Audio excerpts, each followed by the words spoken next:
All right. Airplane emojis in the chat if you guys are ready to get started today. And as per usual, standby.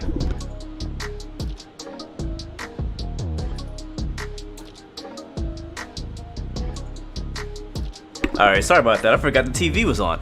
Yes, and as per usual, you guys know we have the flight crew spots available. So first come, first serve. Drop those in the chat. We have our first officer seat, jump seat, lead flight attendant, gate agent, ramp agent, all that fun stuff. So drop them in the chat if you guys are interested. I'll get your name written down and you will be there for the flight. We have 2 legs today. As you see, we are at Anchorage, Alaska right now. This is the new Anchorage, Alaska scenery. If you're interested in checking it out, link is down in the description. Just came out a few days ago, I believe. And I actually really like it. I really do like it. I think they did a great job with it. We've needed a good Anchorage scenery for a long time, not just for Microsoft Flight Sim, even for X-Plane. So definitely been missing out on the Anchorage love. There is a freeware Anchorage, so if you are not in the budget, in the market for getting a new payware scenery, even though I do believe this is 100% worth it if you fly out here often enough.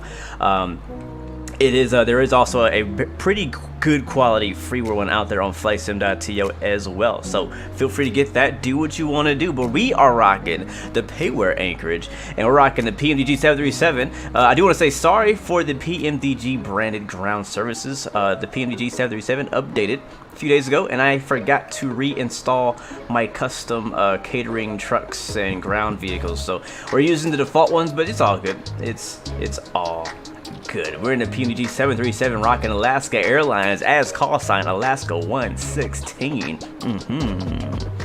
Carl Blunton is welcome to stream. He's ready to go. Oh yes.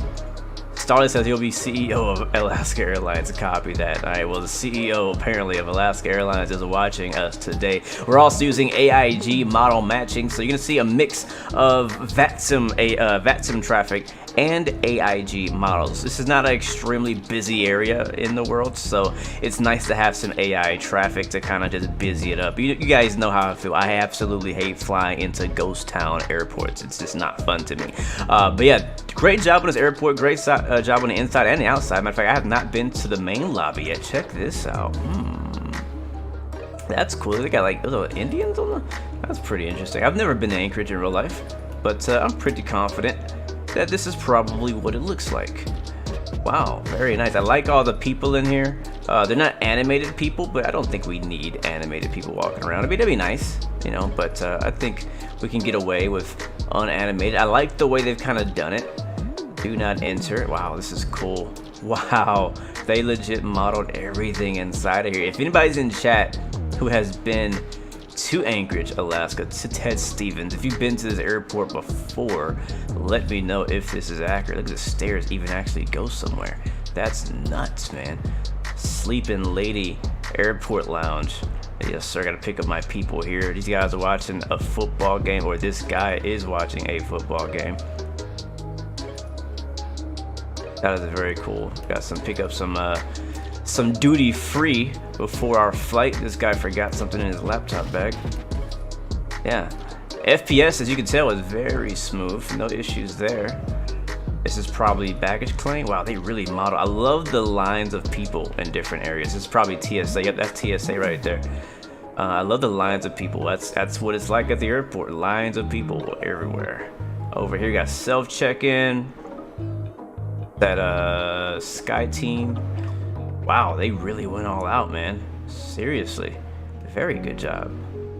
As you guys know, Anchorage is a very popular place to fly or stop at for long hauls crossing the Pacific Ocean. So if you're into long hauls, you could do some really great flights from China, Japan, even farther along. Cargo, lots of cargo ops out here in Anchorage. Trust me, whenever we get some more cargo planes in Microsoft Flight Sim, Anchorage is gonna be one of my first stops. Absolutely. I see there's I see he didn't model the downstairs. No, this is low. Oh, that's because it's underground, and he didn't do the underground portion. Interesting. You know, I always kind of wonder how does that work? Because airports have a lot of underground parts, and how do you model the underground? Like, does Microsoft Flight Sim allow you to go underneath the ground mesh and build stuff underneath there? Look, oh, look, a train. I saw that on TV one time. That's cool. Now that train goes like all over Alaska, from what I understand. Yes, we absolutely need a wide body. We need a wide body commercial jet, period. But a wide body freighter would be great. Absolutely, my friend. All right, guys, let's go ahead and hop into our aircraft. We'll find out who we got riding along with us today, and we'll get going. We have 2 legs today. That is the plan. We're taking off here in Anchorage, PANC-PAFA-Alpha November Charlie, and we're going to a place called Fairbanks, Alaska. That scenery is also free, or it's a free scenery you can get if you want. PAFA is very well done. It's very well done. So pick it up on flightsim.to if you choose. But going out to the Papa Alpha, Foxtrot Alpha, and then we'll make our quick turnaround back here to Anchorage for 2 beautiful Alaskan flights. I can't wait. I can't wait. Let's hop into the cockpit and get going. Let's get in here. All right, let's go ahead and remove all the unessential things, and we'll get going, man. Yeah. Don't remove the. We can keep that. Let's see. I want to get rid of the stuff that's blocking me. Like, where's it at? There it is. Cabin cleaning and aft galley. I want to get rid of those 2, so that way I can bring some more stuff in, and we'll get fuel. Fuel takes a bit of time, so I'm gonna get the fuel loaded while we do some shout outs, and we find out who our flight crew is today. Let me get my list ready so I can write you guys down, so I don't forget. But we can't take too much time on the ground. We have 28 minutes. That's our departure time. In 28 minutes, we gotta be out of here in 28. So we can't take forever on the ground if we got places to be. All right, here's my list. There we go. They're departing. Beautiful. And our fuel today is not that much. 93.36. So where's fuel?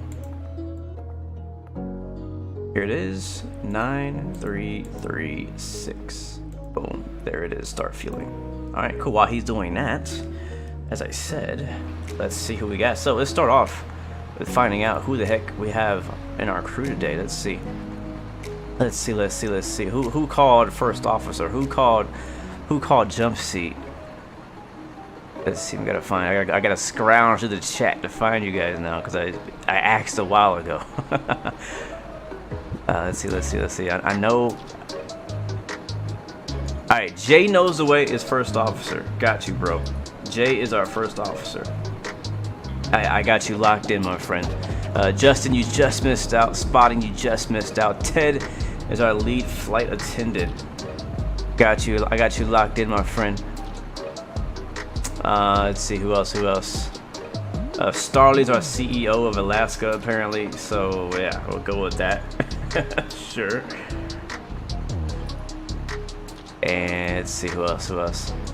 A lot of you guys are calling for first officer, and Jay snatched that up real quick from you. Real quick. But for the rest of you guys, welcome aboard. There's plenty of seats for all of you guys. Window seats for everybody. Spike Flies, welcome to the stream.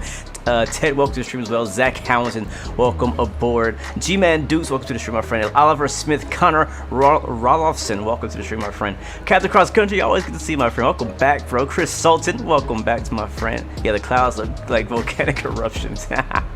Oh, hilarious. Justin Beaumeister, thank you so much for chilling with us today. Alexander Kosh, thank you so much. Heafy, hello, welcome to the stream. You loved it there. You lived there for 7 years. Wow, that's pretty cool. Simoso Gift Guala, thank you, my friend. We're heading to the skies ASAP, my friend. Miles X, thank you so much for hanging out today. Appreciate you. Welcome to the stream. Justin, thank you again, my friend. Spotting TOV, make sure I'm not. Carl Blunden, thank you so much. Cosmo is in the house. Welcome to the stream. Must be flight crew. Do we have a flight crew position? I'm gonna put Cosmo in the jump seat, all right? Cosmo, I got you, my friend. You're in the jump seat with us today. Appreciate you for coming out and chilling with us, riding along. We got James NATX in the house, representing Austin, Texas. What's up, my friend? Michael Boy, welcome to the stream as well, my friend. Welcome back. Hello. Zach, oh, you were the lav guy. Okay, well, thank you so much. Somebody's got to do it. Nobody wants to do lavs, but somebody's got to do it, so thank you so much, man.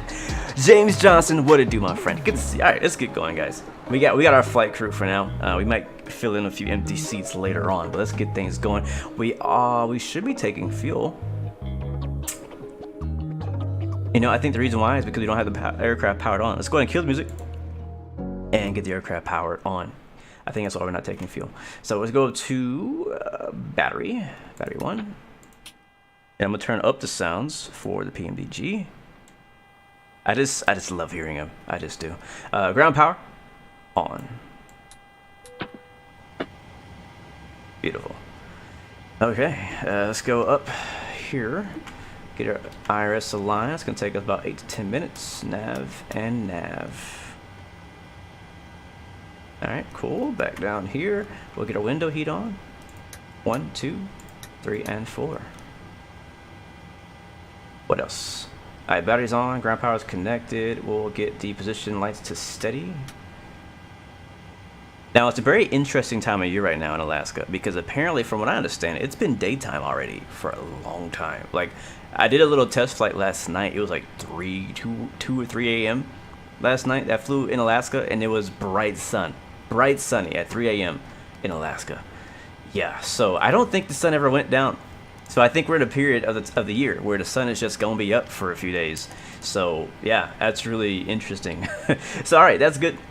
We'll wait on the APU for later. Everything else will leave off. Let's go down into our FMC and dig in. These screens should be popping on any minute now.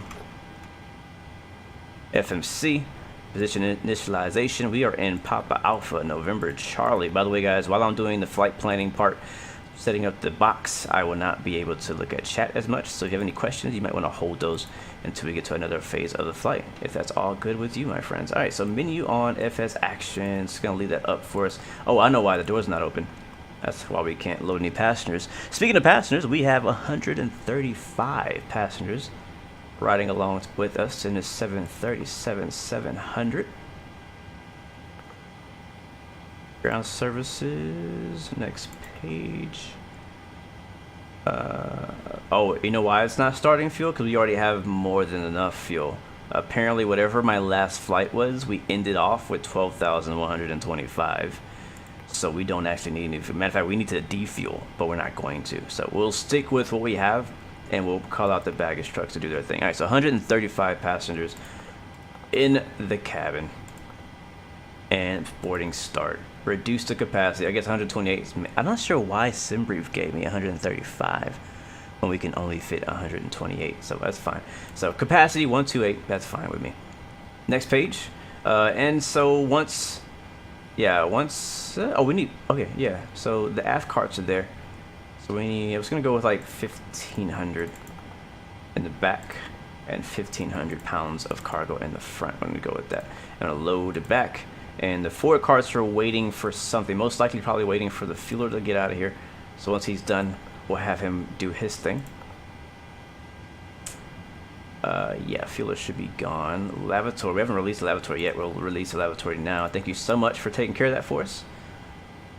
And boarding is starting. I'm just double checking. And yeah, all right, cool. So we'll leave that on that page.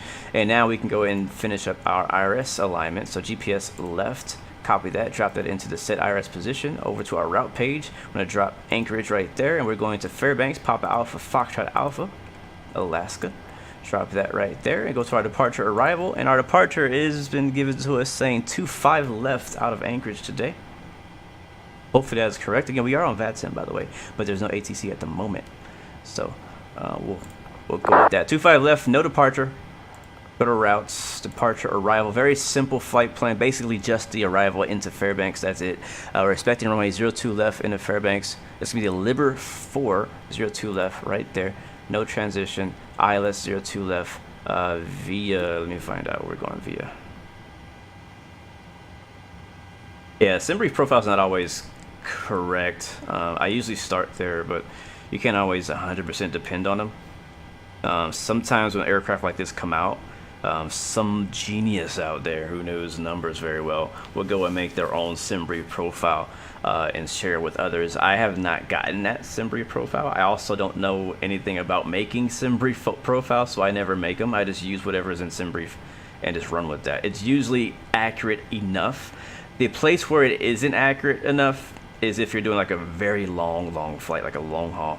That's where you really want to get your numbers as close to as like accurate as possible. So 02 left. I got my charts here on my iPad, and it is asking us where do we want to transition into the final approach.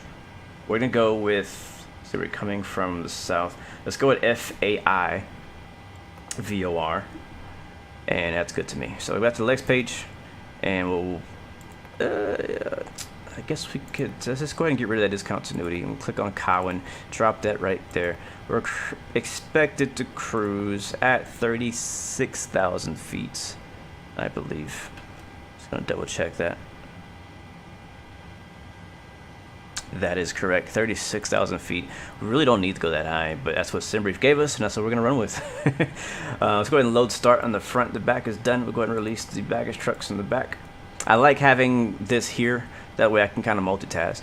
So now I'm gonna go back to the route page. Perf, we can't do too much with this just yet until we get the aircraft fully loaded. And I think all we have left is just the forward baggage compartment and the passengers. So 360. Drop that here under cruise altitude. Our cost index today is 17.17.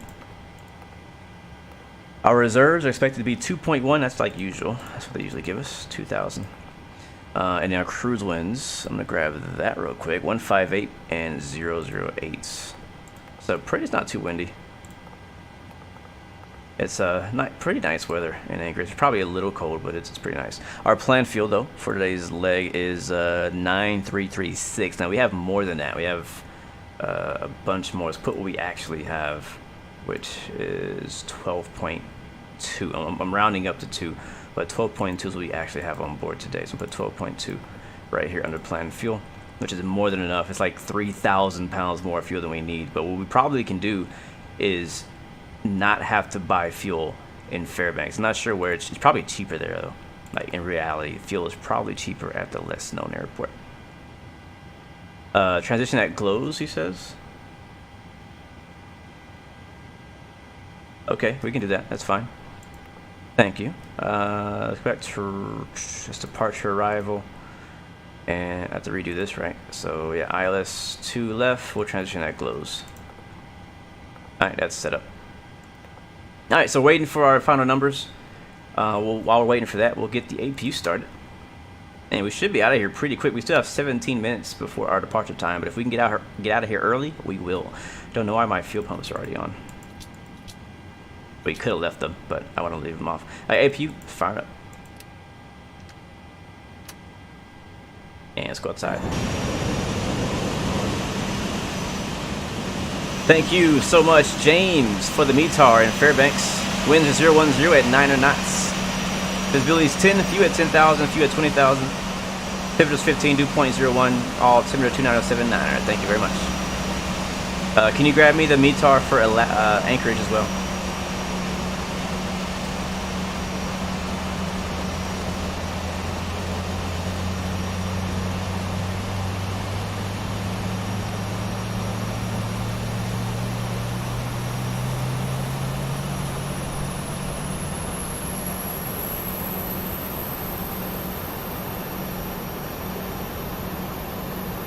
Alright, you can kind of hear the APU kicking on.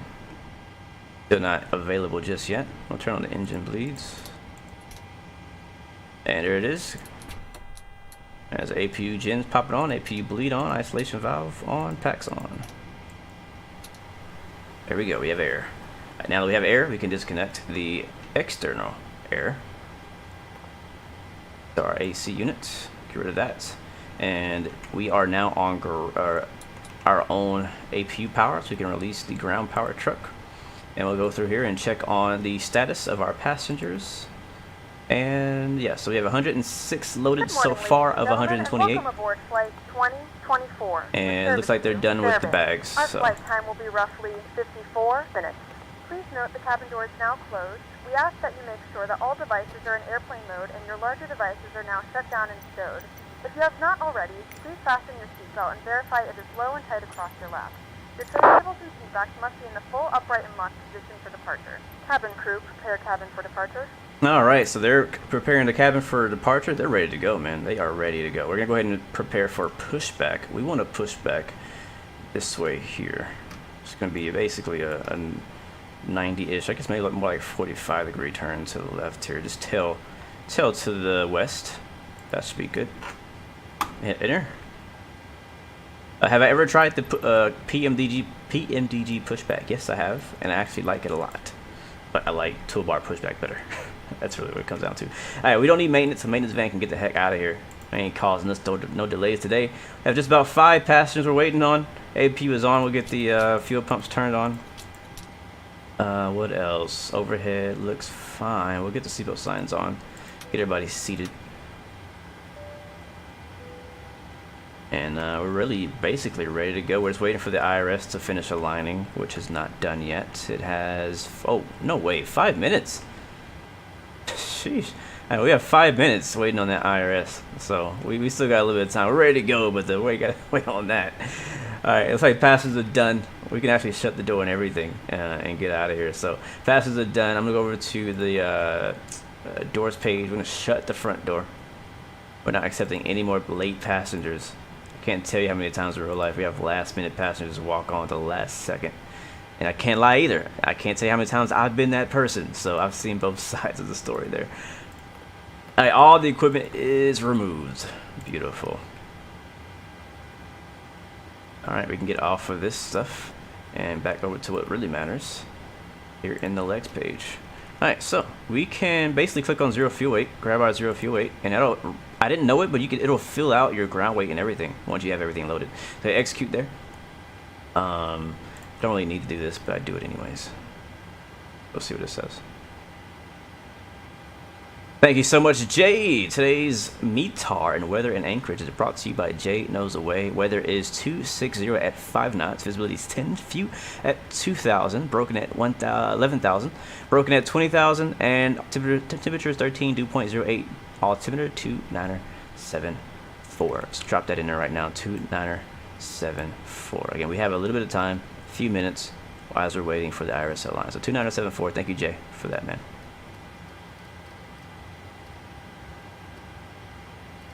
There it is, 2974.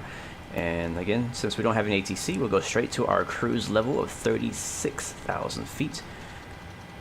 Hopefully we make it that high. It's a very short flight. We're expecting about 45 minutes en route. That's it. Fairbanks. There we go. Alright, that's all good. Over to our takeoff page. Flaps 5 for takeoff today. Our CG is going to be 25.3, leaving us at a trim of 4.86.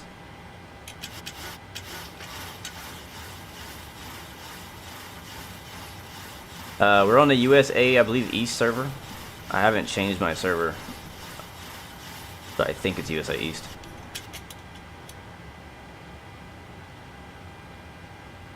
The IRS takes longer when you're up. No freaking way, Duff man. Are you serious? The IRS takes longer when you're up north. And that's modeled. That's really cool. That's really cool. Have I ever tried the AvioWorks FMC / overhead for my tablet? No, I've never even heard of that. What is that? What does that do? Okay, so that's good. Our VSPs are 119, 122, and 131. So we're going to drop 131 plus 5 here.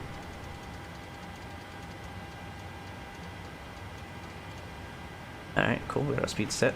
And we're still waiting on the, I was about to say Adirs, but we're not flying an Airbus. Uh-oh, I think I just froze. There we go. But yeah, the IRS, which has 2 minutes to go. So as soon as that timer runs out, we're going to hit the brakes. And you can actually, if you notice, there's a few switches here that were out of place when we got in, because I saved my state from what I believe was my last flight that I've done. And, I didn't put these back in the correct position, so some things in here were not, like my chrono is still running from whenever I had it on last. So let's turn that off. Am I missing out on anything, guys? We're squawking, actually not squawking, we're on 2.8 Unicom. We're squawking a random code. We're squawking Charlie. We have already pre-planned our pushback. Passengers are loaded. Flight attendants are ready. They're waiting for us. Landing altitude in Fairbanks is 439. Those are set 450.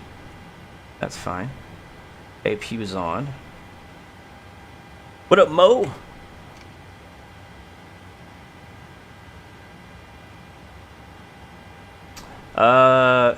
Mo, man, it comes down, bro, to what you're into. If you fly a lot of airliner stuff, like if that's all you like flying is airliners, like that's your main thing you do, then this TCA yoke is your best option for flight sim right now at home, 100%. Yes, it is made of plastic, but I disagree when people say it feels like cheap plastic. So it does. I don't think it feels like cheap. This does not feel cheap to me. So if you won't really know until you get your own hands on it, on how you think it feels. But I 100% think it's worth the price they're asking for. I don't think it's cheap. It feels very sturdy. It feels very durable. But yes, it is made of plastic. The difference with honeycomb is also plastic, except they put a nice little like felt material on top to make it feel all nice and expensive. That's all they've done. So, but on the other side of things, if you like flying GA planes, or maybe you're training to be a real world like pilot, like you're trying to get your private pilot license, it's probably better for you to get the honeycomb yoke because it's more like a GA yoke, and it's a very different way that you push and pull with a GA yoke versus a airliner yoke. So if you're trying to be a real pilot and you do a lot of GA flying, or I should say, or you do a lot of GA flying, then I think honeycomb will be better for you possibly. But if you love airliners, this is what you mainly do, then this is your best option. Even if you're a real world pilot, but you're a real world pilot that flies airliners, then this is also still your better option. So hopefully that helps you. I have a video comparing the two on my channel, so go search up honeycomb versus TCA yoke, and I explain some of that same stuff in there. All right, our I keep wanting to say Adidas. Our IRS is now finished aligning. It is now 16:34. We are 8 minutes from our scheduled departure time. We are on time. So, beacon lights coming on. Anti-collision lights on. And let's call out our pushback truck. Alright, jetway's already been removed. Let's request pushback. Cockpit to ground. This is ground. Stand by. Let's remove the chocks. Set the parking brakes. So, brake sets.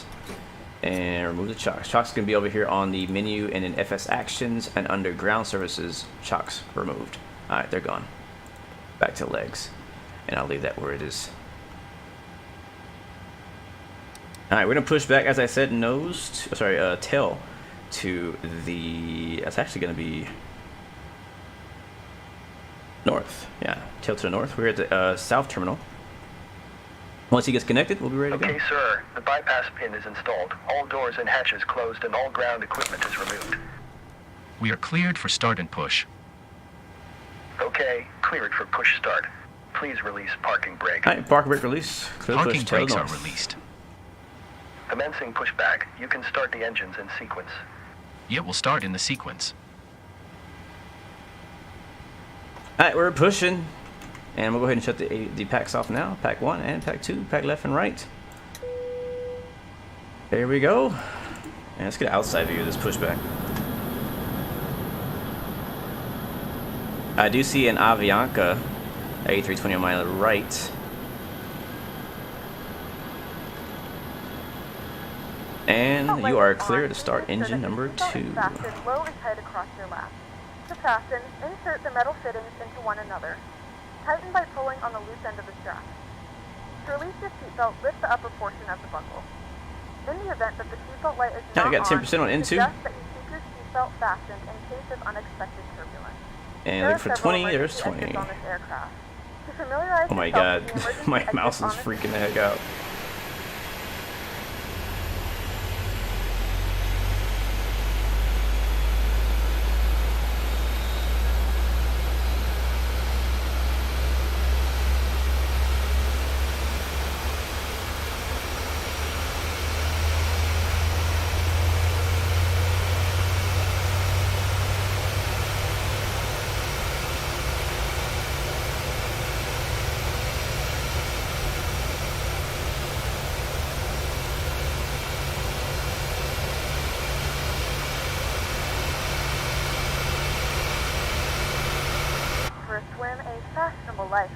Alright, we should have one good engine on the right side. Firing up engine number 1. To do so, open the plastic pouch and remove the vest. Flip it over your head. Wrap the straps around your waist and buckle at the front. Pull the strap to tighten. To inflate the vest, pull firmly on the red cord only when exiting the aircraft. If your life vest does not inflate automatically, blow into the mouthpieces for manual inflation. Okay, pushback completed. Please set your parking brake. If necessary, your seat could Brake set, clear, disconnect, show me the pin. Parking brake set. Please secure unnecessarily show your personal Ground. items. You may Make sure disconnect. your seatbelts are fastened and Okay, seat sir. fasteners Clear to cables are in disconnect. full up Pin and has Alright, been and removed. introducing Remain fuel, on the engine side. on. Have a good flight. Holding position waiting for the visual. Thank you and goodbye. He's gonna show me the pin in the front. Parking brake set, engine's firing up.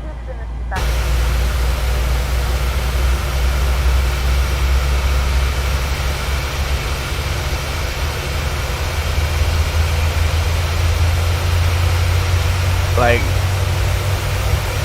that on the line is exactly what my pushback looked like a couple days ago.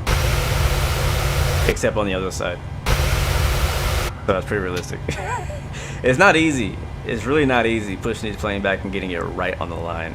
Takes practice, and I haven't mastered it yet, so. Alright, we should have 2 good engines. Let's get the heck out of Anchorage. Engine Gen 1 on, and engine Gen 2 on. The yaw damper on. Let's go down here. No fuel in the center, so no center pumps are needed. APU can come off. Probe heats on. Hydraulic pumps on. APU bleed off. Packs back on. Circulation fan is on.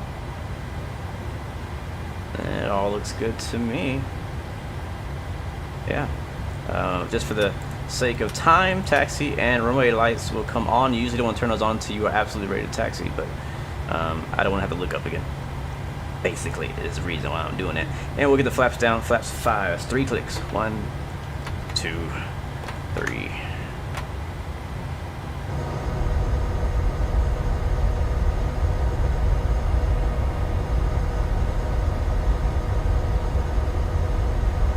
Alright, beautiful guys. Bring the flight control camera in so we can do our flight control check. I just realized my track IR was freaked out up there. There we go.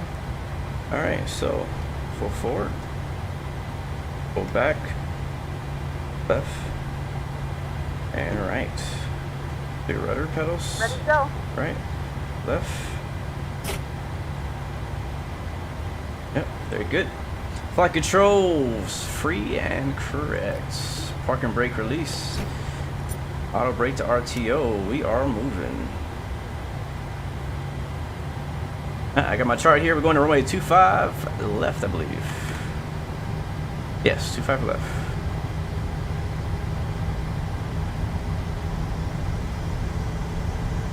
Oh, my brake is on.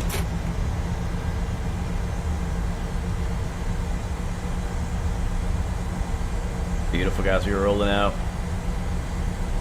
And Anchorage traffic, Alaska 116, taxi runway 25 left. We'll be taking, what is that? Kilo across 25 right.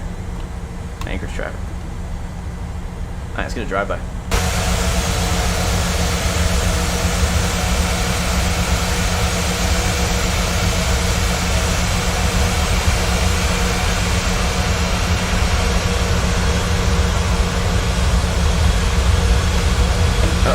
Turn. I saw somebody in the A320. I don't know if it's you. I'm gonna watch out for this Alaskan ahead of us.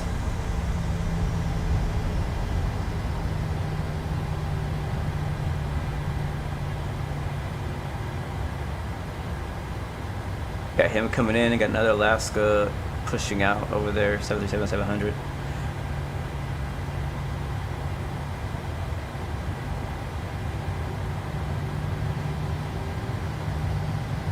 What is going on with my camera? Thank you. And as you guys can see, we're rocking the Thrustmasters TCA yoke and throttle. And the TFRP rudder pedals. There's a LATAM taking off.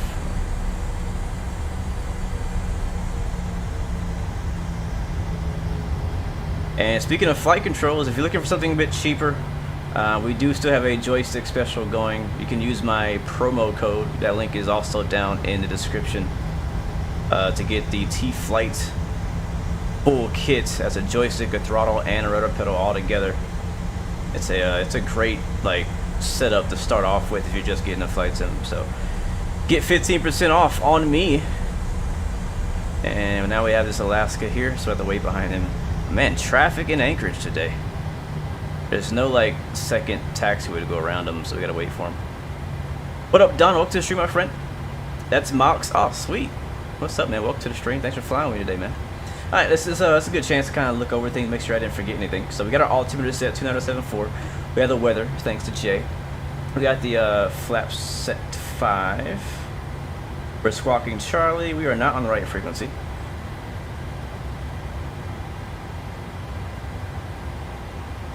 There it is, 122.8. I don't know. I'm not sure why or how that changed, but it did. What else? What else? Our speed is set. We can turn traffic on. He's rolling.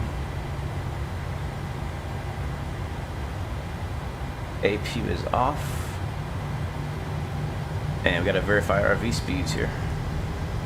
So 119er, 122, 131. V speeds verified.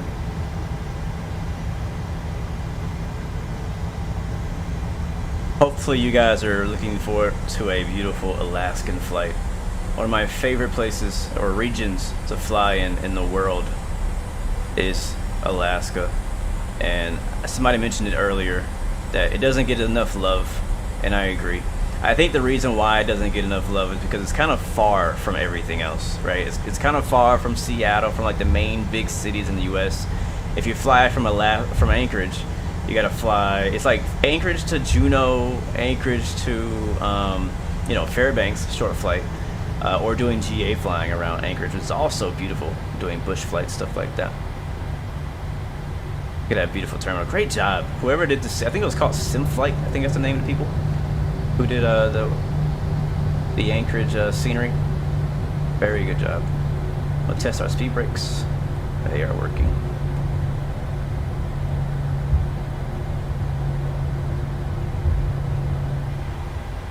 And flight directors are on left and right. Check.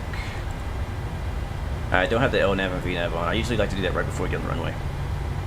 I have an issue, and maybe because I'm doing things out of order, but I have an issue where, like, whenever I hit the toga switch, it tends to turn off my LNAV and VNAV for some random reason. I don't understand why. We'll also get terrain radar on. What does that say over there? Raven.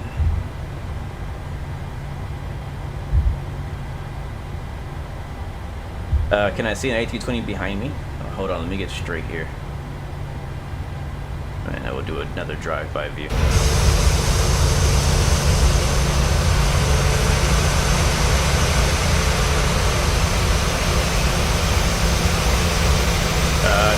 Not quite.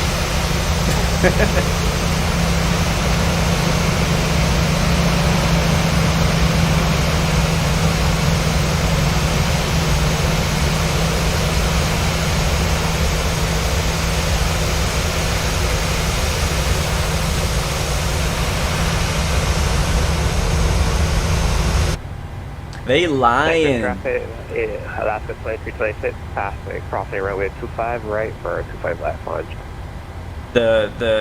On the livery it said proudly all Boeing, and like no, Alaska has A320s, I think, don't they? He's crossing. We'll probably have to wait. I'm not sure there's enough room for us on the other side, so I'm gonna hold here at 25 right. Anchorage traffic, Alaska 116 is on Charlie, holding at 25 right. But we'll hold here. Thank you so much, Manface, for the subscription. Welcome to the Blue Arrow family. Welcome to the stream, my friend. Good to see you. Good to see you. There might be space over there, but I'm not sure. Yeah, plenty of room to place cross. Copy, thank you. Alright, we're going to go ahead and cross now. Anchorage traffic, Alaska 116 crossing 25 right at Charlie. I'm going to hold short 25 left. It is clear. Anchorage traffic, Alaska 2326 landing at runway 25 left for our departure. Alright, strobes on.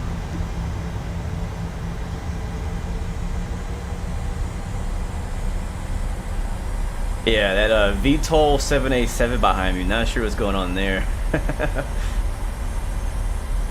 Not sure.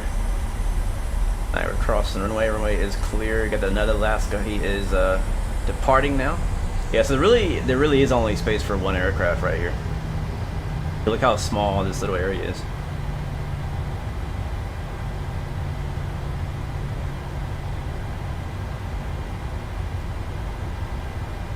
Alright, I'm gonna hold here. Anchorage traffic, Alaska 116, holding short 25 left. Anchorage. Alright, once we see him rolling, we'll line up. Anchorage traffic, Alaska 2326, departing road. Not ready. 25. Flight director. Auto throttle. There we go. It didn't LNAV. Not working. Okay, hold on. Let's see. Thank you so much, Unknown, for the subscription. Welcome to the Blue Arrow Roy family, my friend. Welcome aboard. Let's go check out our init ref page. I'm going to check our zero fuel weight. Should be good. Come on now. Come on, let me click on it. What? Oh, no. Come on, mouse. Let's verify the speed again. Okay, VNAV is working, LNAV is not. That's fine. I can deal with that. Alright, I'm gonna go ahead and depart. Anchorage traffic, Alaska 116, taking off runway 25 left behind the departing traffic. Anchorage. Come on, go, go, go. Oh, we're going uphill. That's why I gotta get a little more throttle. Yeah, I saw you earlier, Oliver. I saw the A320.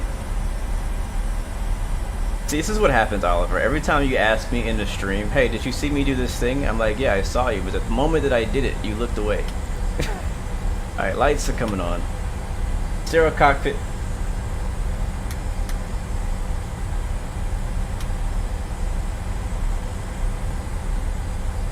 Finals clear.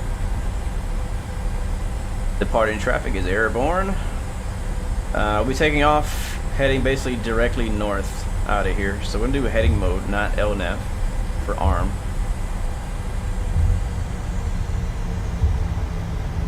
Yeah, you're right, Duffman. You're right. LNAV is not working because there's too much of a deviation here. So we'll use heading mode. That's fine. I'll be flying by hand anyways. So, Anchorage traffic, last call. Whatever. Alaska 2326, passing altitude 4. He's passing 4,000. Alright guys, Toga in the chat. Headphones on, turn it up. Chrono is on, we're locked. Nah, it's not on. Now it's on. Now it's on. Now it's on. And let's see if my Toga works. Here we go. 40%.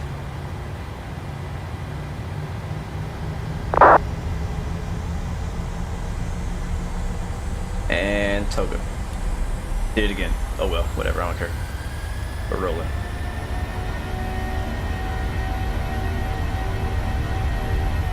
Ah, oh, shoot. I hit the throttle. Airspeed's alive. Dang it.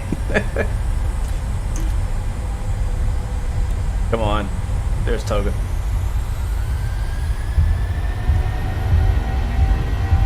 Alright, Toga set. No, what are you doing? What are you doing? Alright, we gotta reject. We lost the left engine or something. We're rejecting. Let's catch hotel. Using a whole lot of brakes. Probably gotta let them cool down before we go. Anchorage traffic, Alaska 116. Rejecting takeoff at a hotel. Taxiing back to 25 left via Kilo.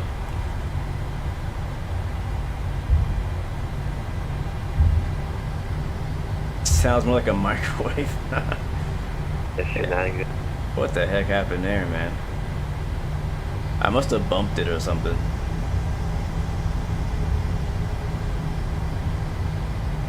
Is there a fan in the 737? Does it have a gear fan?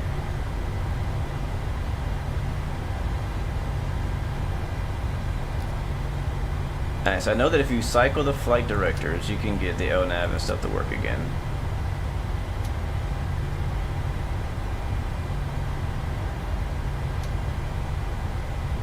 And lights back off. My god, this mouse thing is so annoying. Anchorage traffic, Alaska 116 crossing runway 33, Anchorage.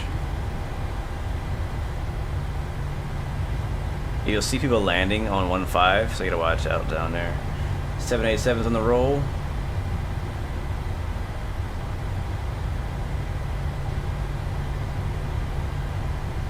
Yeah, I didn't think there was a fan in the 77. Alright, I'm gonna taxi back and try it again. I know the first time it stopped, it like, because I bumped it and it like turned off toga and went back to manual. The second time, I don't know what happened.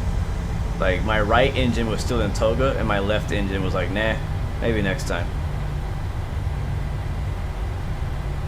You can disable the throttle disconnect when you touch your throttle lever in the MCDU. Oh, I'm doing that for sure. Doing that for sure. Is there a way to get better graphics on a low-end PC? Honestly, no. You're gonna have to just turn it down. What is that, a Learjet? No, what is it? It's a Citation. Where are you going? So recently with my AIG models, I've been focusing a lot on trying to get GA planes, and I think this is a good example of that. That's actually a medical, yeah, Life Med Alaska. That's pretty cool. Probably transporting some organs or something. That's my first time seeing that.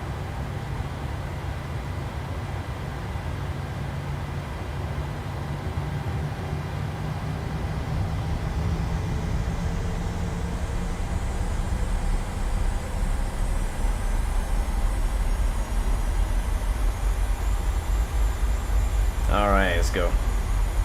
Yeah, I never seen that either. That's pretty cool though. I'm pretty sure that's AI. Pretty sure it is. I've been trying to diversify my AIG model matching. And again, I have AIG AI traffic turned on right now, so we're not only seeing Vatsim traffic, but we're also seeing AI traffic. So, because the thing is, I'm trying to figure out with AIG still is how to get like general aviation aircraft, like private jets, but also like King Airs, Cessna Caravans, helicopters, fighter jets. Because last time we tried to do that Top Gun flight, remember, last week, and I was like, yeah, let's do it on Vatsim. And then we loaded up in Vatsim, and all the other people who were on Vatsim in F-18s loaded up in freaking A330s. I was like, this is freaking stupid. This is not fun. So I'm trying to find out how to get my model matching to like capture some of those other more unique things that are not airliners, that are not airlines. AI traffic just sits on the runway for you? That's not good. Anchorage traffic, Alaska 116 crossing 25 right. Holding short 25 left.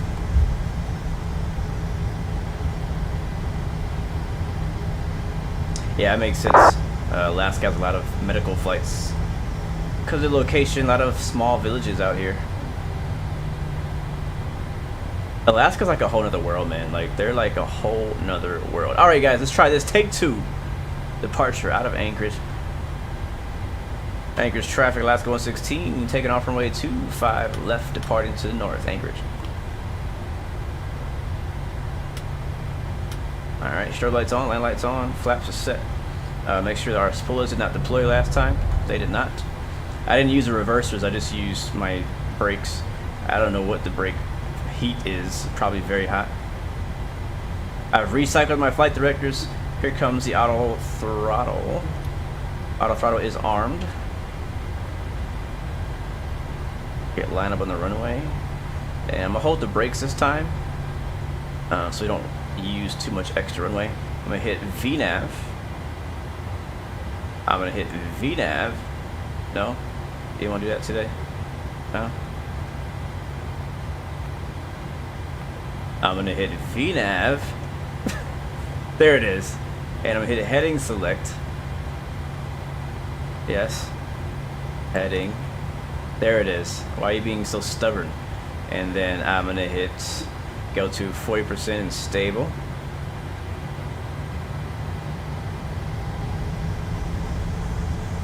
And I'm gonna hit toga, which is this button right here on my throttle. And that's stable. Releasing the brakes. Toga. Don't know why, but it turns off all my freaking LNAV and stuff. And the left one went Toga, right one did not. Why? Freaking why?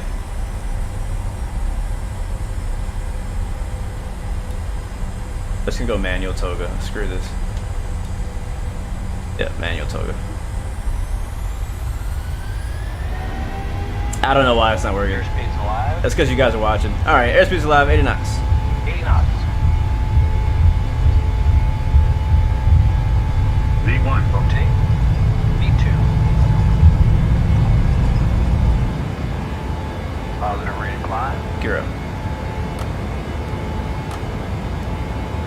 Oh. Thank you.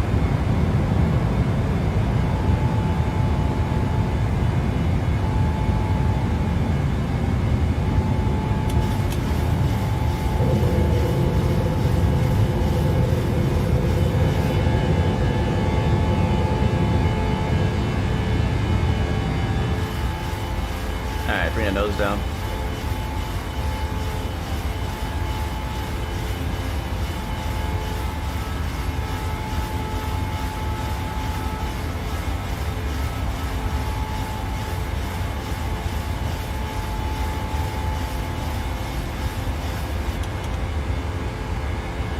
Yeah, we'll see if we can figure out what that issue with the throttle is once we get the cruise. And we'll go through the menu and take a look. Alright, gears off. We are climbing out. Flaps coming up.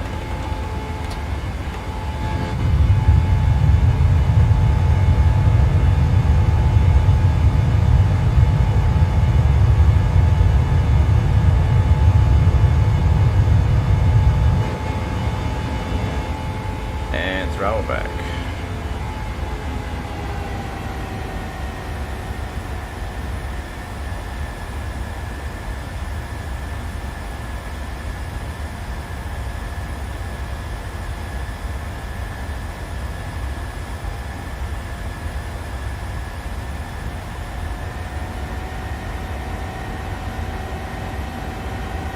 I don't know why it's freezing up. Oh, that's why. Freaking Rex. I cannot get that thing uninstalled. Alright, now, auto throttle arm, please.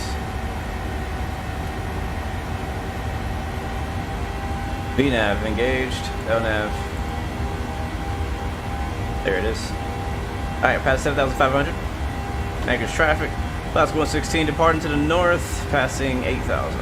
Anchorage, last call. Alright, there it is, guys. We're out here.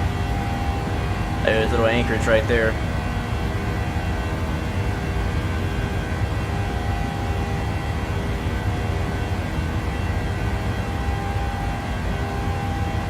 No, Toga is not an add-on. It's built into the sim.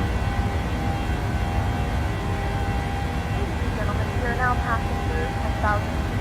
You can now turn on your larger portable electronic devices. Oh, that's gorgeous. As a reminder, I love it. I love it. I love flying out here in Anchorage. This aircraft is equipped with onboard Wi-Fi.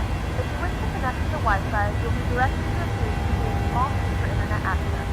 We do offer complimentary. Sheesh. All right, there's 10,000. Lights off.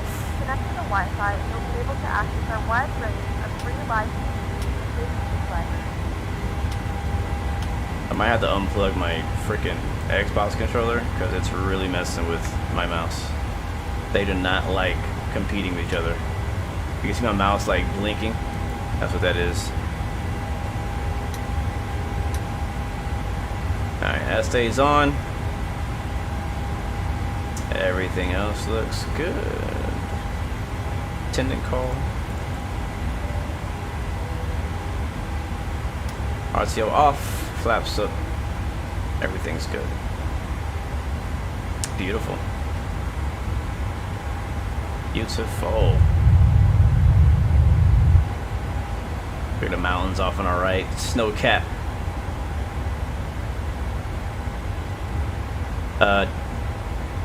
Do I want a great Anchorage flight? Do the Lake Hood VFR procedure. That sounds like fun. Can you do that in the airliner, or is that only for like GA? Oh, bit of turbulence there from the mountains. John, you did all your flight training in Anchorage. Wow, that's pretty cool. That's such a cool place. I feel like that's such a cool but also challenging place to do your flight training because the weather is so crazy out in Anchorage. And also being able to get all your flight time, like your daytime flying and your nighttime flying, must be really challenging too, depending on what time of year you started your training.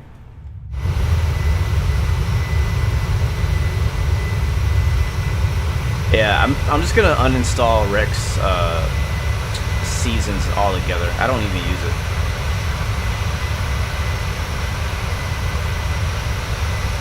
And then icing, mountains, terrain, all that stuff. I feel like if you can fly in Anchorage, you can fly anywhere. So yeah, if you learn to fly in Anchorage, then you're good to go, bro. Anywhere you go, man. Seriously.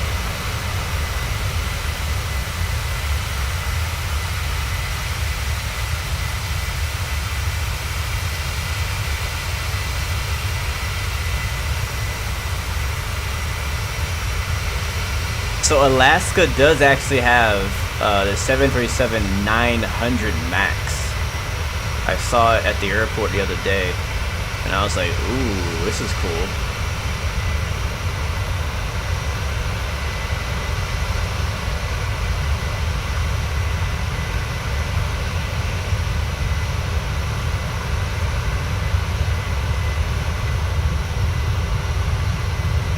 Yeah, I guess that's true. I do use Rex AccuSeasons seasons every time I turn the sim on, but I mean, at this time of year, it doesn't really make a big difference to me because everything is already, like, I really only need it for fall and the winter. The rest of the year is like green. Thank you so much, Adoro. Welcome to the stream, my friend. Good to see you. Taking the mountains off our right wing as we're departing out of Anchorage. Let's go to the front seat and check on a few things. Yes, we're passing 21,000 feet. We can go standard. We're still on VNAV and we're going the wrong direction. Where the heck are we going? Where are we going, plane? Where are you taking me? I'm really about to unplug. I'm about to yeah, I'm doing it. I'm unplugging. Yep, there it is. The Xbox controller is now unplugged. Now I can actually have access to my mouse. So let's see where the plane is trying to take us. I don't know where it's trying to go. It ain't going where it's supposed to be going. Cowan is our next waypoint. So just send me direct to Cowan, please. Thank you. LNAV is on. BNAV is on. Alright, so it looks like it is it banking? Or is it really that windy? I'm gonna turn LNAV off and turn it back on. Alright, so you see the flight director turning left, but the aircraft is not. That's weird. I have not had that bug. Like, I've never had a single issue with PMDG's GPS or their LNAV until today. So either that's one heck of a wind correction, but it's not. Because it's not even attempting to go that way. Autopilot's not on? Ah! Ha! That's hilarious. It wasn't on. Yeah, I never turned autopilot on. Now that I think about it, I hit LNAV, VNAV, and never hit the actual autopilot button. Wow. Okay, well, there you go. I still haven't had a problem with autopilot. Autopilot had a problem with me, or I guess I had a problem with them. I don't know. That's funny. Thank you, guys. This is why chat is the best. This is why. Alright, we're good to go. Alright, so we're climbing. Our top of climb is coming up about 40 miles. Most switches to our climb page. And so far, so I'm gonna go in and check something out. So you said it was under PMDG setup. Is it options? Simulation maybe? Service-based failures. Sync that, sync this. Realistic autopilot engagement, show thrust lever position, auto throttle manual override, never. Yeah, it's already set to never. Throttle hold, yeah, it's already set to never. So I think I already have it set to not change, like, if that's the right one, then it should already be set.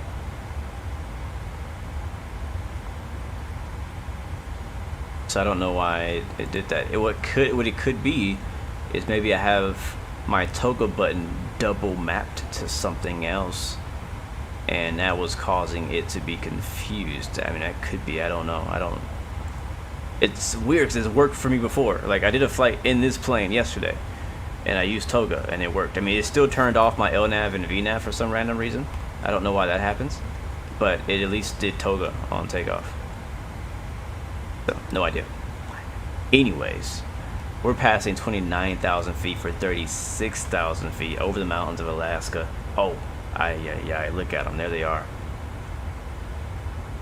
JetBlue just upped their bid for Spirit. Really? Wow, they are desperate. That just shows how desperate JetBlue is right now.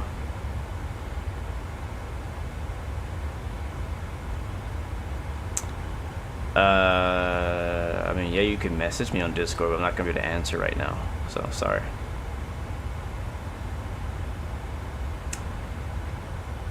Yeah, it's a mystery, man. Microsoft Flight Sim, in the way that they do model matching like natively, is a mystery, man. So if you're flying with me or with somebody on Microsoft Flight Sim, you never know if you're gonna see them, if you're not gonna see them, if you're gonna see the correct aircraft. Who knows? Who freaking knows? So it is all good, man. Don't worry about it. You're here, you're here. Alright, I'm gonna reconnect my Xbox controller so we can get some drone views, and hopefully it will not act up. It's probably gonna pause and go to, maybe not. Yeah, okay, it's not. Cool. There we go. We're contrailing.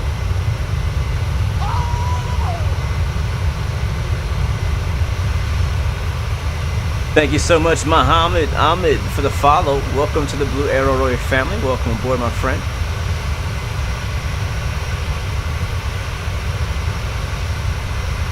While we're on the climb out, I'm gonna bring you guys over to Sim Toolkit Pro and show you guys where we are in Alaska, because I know if you're like me, you probably have no freaking clue where Fairbanks, Alaska is. As I didn't before today. I did not know where it was. So I'm gonna bring it up right now. Boom, there it is. There should be. There it is. Yep. Why is it so small? Why are you so small? You should be bigger than that. Let's make you bigger, buddy. Let's make you bigger. Oh, we'll leave that as it's whatever. Alright, so we got Sim Toolkit Pro open, and we'll go over to live map. Pixel, what's up, man? You recently got the new Steam engines on Train Sim World 2, and you can't for the life figure out how to get and maintain high speeds. That's a great question, bro. I don't know, like, it's hard to explain right now. It really is. Hit me up on Discord if you can, and I can help you out for sure. Cousin Dose, we are not doing a barrel roll today. This is not a Top Gun flight. Anyway, this is our Sim Toolkit Pro map right here. You see, we're only 21 minutes out from Fairbanks. Fairbanks is here, basically right smack dab in the middle of Alaska. Anchorage is down here. Took off, did a thing. Now we're approaching our top of climb. We'll descend down into Fairbanks, which is right over the river. And there's the North Pole. Oh, I just found the North Pole. I didn't know that. That's where it is. I did not know that's where the North Pole was. Oh, there's North Pole. In Alaska, apparently. But yeah, Alaska's very popular for stopovers for fuel or for tech stops. Flying from anywhere out here on the in Asia, Japan, China, India, flying across in that direction. Even flying the other way, if you're flying from the United States across the Pacific, very popular to stop. And even if you don't stop in Anchorage, you usually will overfly Anchorage at some point. And then sometimes it's really interesting. You see flights going like from Anchorage over to like this area. Yeah, so it's pretty cool. Oh, look at that! We have Fairbanks ground. What are the freaking? What are the odds? A random place in Anchorage has ATC. Wow. So we'll see if they're still around when we get there. But we'll definitely be needing someone to get our IFR clearance, because we are doing a second leg headed back to Anchorage after this. How many real-world pilots do we have in chat? I don't know. We have to ask. Short final, what's up, my friend? Yeah, hop on if you want, bro. You can join me if you're not with us already. You can hop on the next leg if it works out for you.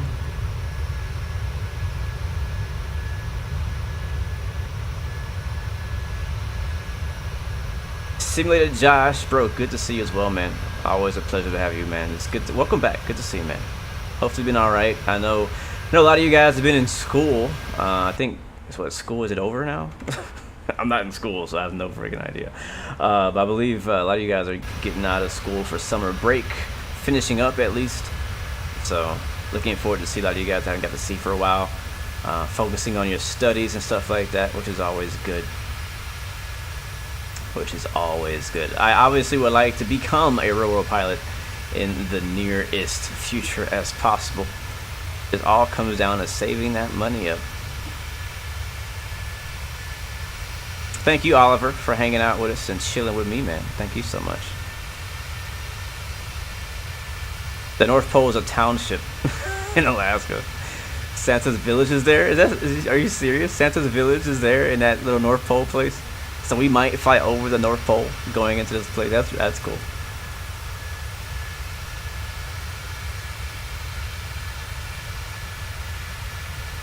You know what? I should have done that before we took off. I should have checked what server. I'm pretty confident I'm on USA East. I rarely change that. Like, extremely rare. Like, I don't remember the last time I changed what server I was on. Because it doesn't matter where I'm flying in the world, I'm always on the same server. But yeah, we're pretty confident I'm on USA East server or West. But if I go there now, I have to hit pause. I don't want to pause the stream. Gunner, what's up, my friend? First stream you have caught so far. Well, thank you, man. Hopefully you're enjoying the ride so far, man. Welcome aboard to the live stream family. What's up, my bro? Boa tarde, welcome to the stream as well. Jao Carlos, welcome to the stream, my friend. Muito obrigado. All my Brazilians and Portuguese speakers out there.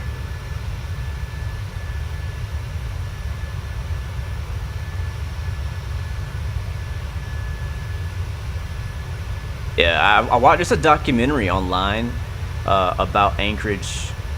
I can't remember the name of it, but it's a documentary. I think it's on Netflix or YouTube. I don't remember where it's at, but I watched the whole thing, all of the available episodes. It talks about basically managing the Anchorage airport in the winter time, keeping the runways open. You know, a lot of airports in the world would shut down, you know, when they have a snowstorm or something major like that hit. But Anchorage, their goal is to never shut down, even in a snowstorm, even in a blizzard, even in the worst of weather. They have the tools to keep that airport open because there's such an essential stop on the way to wherever people are going, especially cargo planes, long haul aircraft, stuff like that. Yes, that's what it's called, Ice Airport Alaska. Yeah, it's on Smithsonian. That's what it is. Yeah, I love that app, that show. It's really fun to watch. Really cool, really interesting. Very, very interesting. When am I gonna do a Dark Star mission? I don't know, honestly. I tried it when it came out. I didn't make any videos about it, but I did try it out. I failed a few times, but it was kind of interesting. But I don't know. I really haven't considered doing a live stream or an actual video. I just really was just doing it for fun. To be honest with you, I mean, no spoilers, but that part of the actual Top Gun movie was not my favorite part. It felt like, I love the Top Gun movie. I absolutely love pretty much everything about it. But that part just didn't really feel like it fit to me. I was like, what is this about? What is this? I thought this was a fighter jet movie, not a futuristic spaceship flying over the Earth movie. So, but it was thankfully it was only a short part, so we didn't have to focus on it for too long.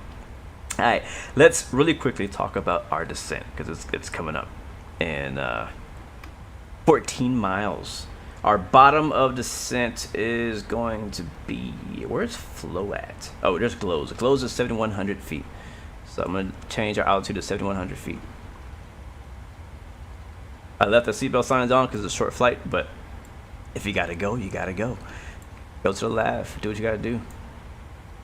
We just dumped the lav, so if you want to be the first to fill it, it's up to you, man. Ice Airport is on Hulu now. Okay, cool. I can't remember. I think I watched it on YouTube TV.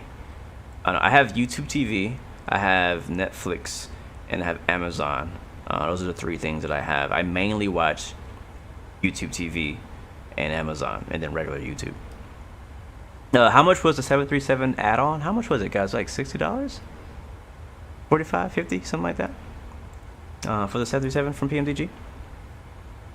Yeah, hopefully it'll come to Xbox soon, so you guys who are on console can appreciate it too. I think you guys are going to absolutely love it.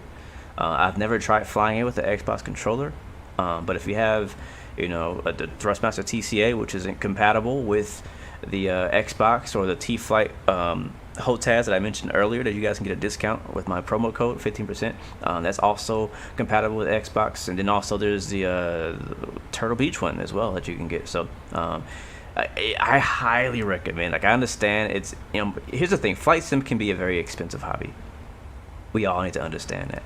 And I get that not everybody has the money to upgrade their PC or upgrade to different hardwares. So don't worry about it. If you can't get it, if you don't have it, just enjoy what you have with what you have. I always tell people my story. When I first got into flight sim, I started out with a PlayStation 4 controller. Not even an Xbox controller. It was a PlayStation 4 controller on a little Apple laptop. That's what I ran, about 12 FPS per second. That was my system.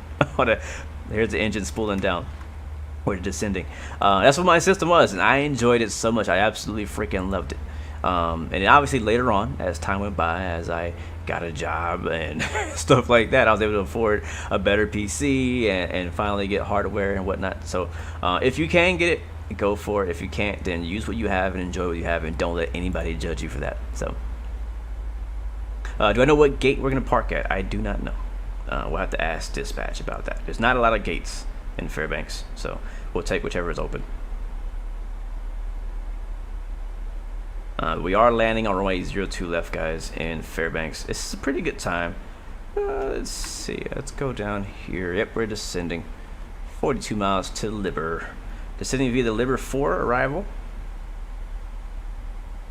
And I'm going to check my altitudes, make sure they are correct. So at Liber, we need to be at or above 8,900 feet. At Glows, we need to be at or above 7,100 feet. At Ursa, 5,000 or above. Silax, 4,100 or above. And from there, we'll continue on to the ILS, runway 21 left. Sorry, 02 left into Fairbanks. We'll go ahead and get the frequency. So frequency will be 109.1. 109.1 is our frequency for the ILS. So drop that in here in your nav radio. So 109.1. I'm gonna put it on both sides just for just because. So 109.1.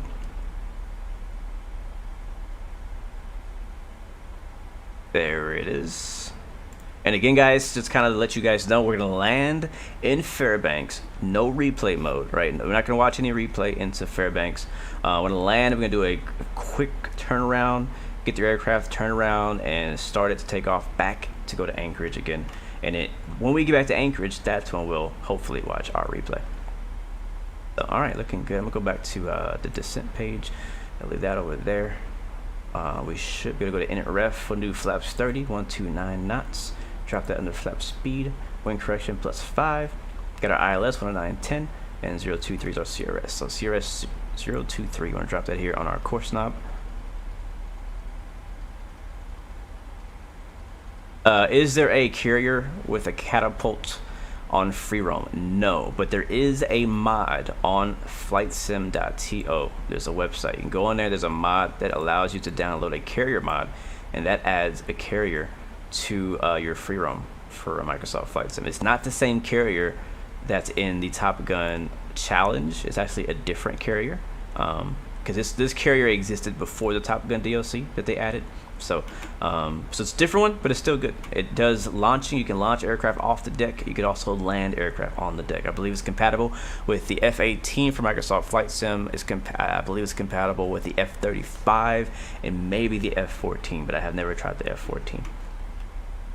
So yeah. All right, we're looking good. No drag required. Put this back on our legs page. And beautiful, descending over Alaska into Fairbanks. I love it, man. Have I heard about the South Atlantic map on DCS? Supposedly releasing in a couple days. Okay, I didn't know it was that soon.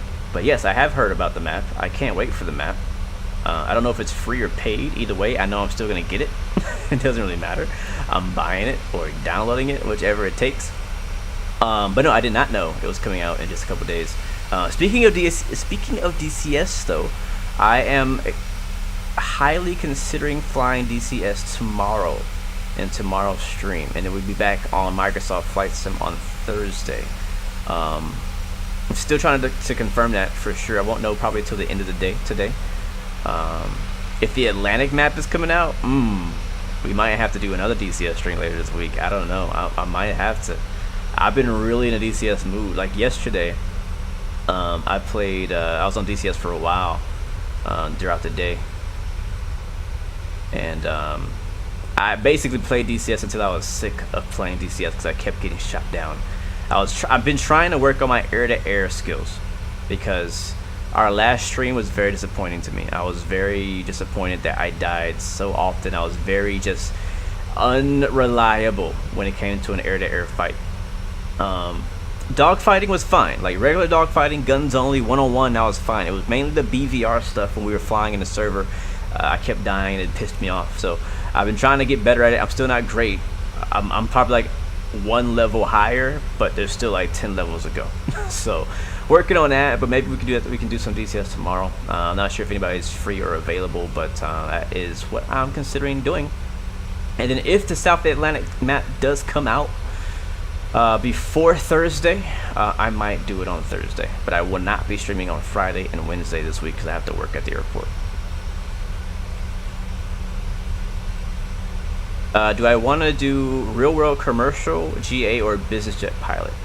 I want to do real world GA pilot, so but like still commercial, but like GA. I want to do real world business jet pilot. I don't know yet for sure if I want to do real world like airline or commercial pilot. It kind of depends. I want to first get my license and then basically just see where that leads. Oh, we got traffic off our nose. Oh, duck. Wow.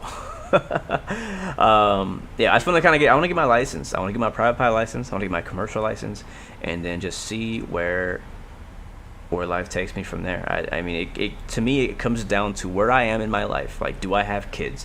What's going on in my personal life? Can I get away? Can I have what lifestyle can I live? You know what I mean? Because being a commercial pilot comes with a certain lifestyle. Being a pilot in general comes with a certain lifestyle. When I say lifestyle, I mean like being away for a few days at a time, being away for a week at a time, being away for a month at a time, coming back. Like if you're like a long haul pilot, you might be out for a while. Like you're gonna be away from your family, your kids, your brothers, your sisters, everybody, away from your simulator. You know what I mean? Obviously, you could probably bring your Xbox with you. But yeah, you get what I'm trying to say. So it kind of depends on where I am in my life when I get my pilot license, on where my career will go from there. But no matter where I am in my life, I want to at least have the ability and the license to fly an aircraft when I want to fly an aircraft. All right, guys, we are descending. We are looking good. Passing 22,000. We're passing Liber. We need to be at or above 8,100. We're well above that. I don't know if we're going to make it all the way down to 7,000. That is the question. Let's see. Let's go to this guy here. I like this page.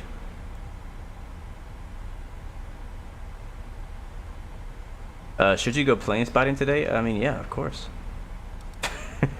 Duh. Alright, so oh wow, yeah, we're not gonna make it. So 7,000 is here. So VNAV is not gonna get us down to our path. Let's see if we can put the speed brakes in. It did not tell us to put speed brakes in. What if instead of 7,100 or above, we say I want you to be at 7,100 at this airport, or at this waypoint, like period. Yeah, there we go. Descent path unachievable. Yeah, we're not gonna make it. That makes sense. But we're gonna get there a lot faster than before, so we should actually make the next one. Let's drop it down to 4,100 and see if we can make that altitude restriction. So 4,100 will be at Silax, and if we look at our map here, okay, there's glows. Oh, actually, we might get there way earlier than I thought. Oh, here's Silax right here. Okay, yeah, we're good. We're, yeah, I think we're good. So at this rate, we should be all right. All right, chat, if you can do me a favor and help me out today on Art of Flight and get me the weather once again for Fairbanks. Oh, wait, there's this ATC. Maybe. ATC still on? Yeah, it is. We have an ATIS. 124.4. Let's see if it'll come up. Altimeter 29er, landing runways 2 left, 2 right, departing runways 2 left, 2 right. Advise on initial contact. You have information, Charlie. All right, guys, we have Charlie. I'm gonna listen to it again though, because I missed the first part. Fairbanks, ATIS information, Charlie, 1653 Zulu. Wind 040 at 4. Visibility 10. Few clouds at 10,000. Few clouds at flight level 200. Temperature 17, dew point 01. Altimeter 29er. Landing runways 2 left, 2 right. Departing runways 2 left, 2 right. Advise on initial contact. You have information, Charlie. All right, ladies and gentlemen, we have information, Charlie. 2979er. We do have the runway that we want. 7,000. No, sorry, 2 left. I don't like what our VNAV is doing here. We're probably going to take it into our own hands because we are not going to make it unless we do a hold somewhere. And I would prefer not to. I really would prefer not to. Yeah, so my vertical speed, VS, let's drop it down. I think the reason why it's descending slower is because we're now below 10,000 feet, and to make, I'm gonna do level change instead. In order to keep this 240 knots, we need to descend much slower. And Fairbanks traffic, Alaska 336 is on a 5-mile final, runway 2. I got traffic of 5-mile final into Fairbanks, 2 left. T-Mac, welcome to the stream, man. When I bought Microsoft Flight Sim, I bought it. Was there a pre-order? I can't remember if there was a pre-order. Either way, I bought like the most expensive one, which was the premium deluxe version. That includes a bunch of extra airports, 787, a bunch of stuff like that. We're definitely not gonna make it. Let's do a quick hold at. I really didn't want to hold. I really didn't. We're already late. Let's hold it glow. Go away. Next hold. Yeah, glow. Execute. Alright, so we're gonna hold it glow. And I would, yeah, it's weird. It's VNAV. Wait. Okay, no, we'll do VNAV again. Alright, here comes the hold, right turns, and 10,000 feet.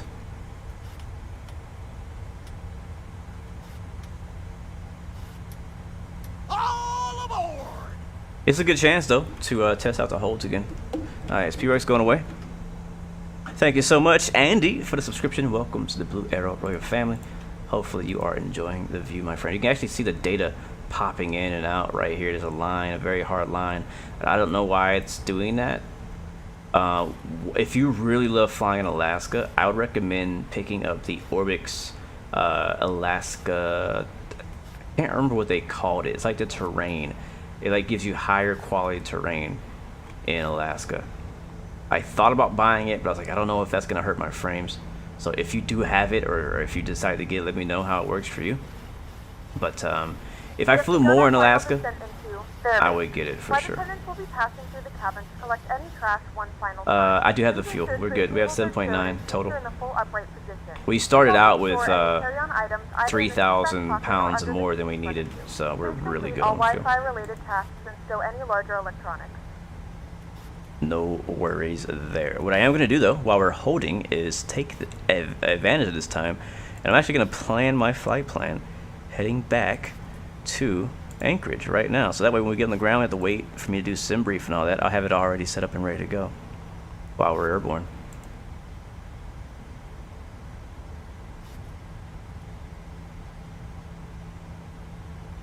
Duffman, you have it. Sweet. And it doesn't hurt your frames. It's pretty good for $10. Yeah, that's dope. That's really dope. Yeah, I don't like this little thing I'm having, this little issue I'm having right now, where it's like the scenery is like loading in. I'm not sure, like one of them is like more ortho, one of them is like I guess a higher quality ortho, and they're like popping in together, basically following my aircraft. All right, so we're good.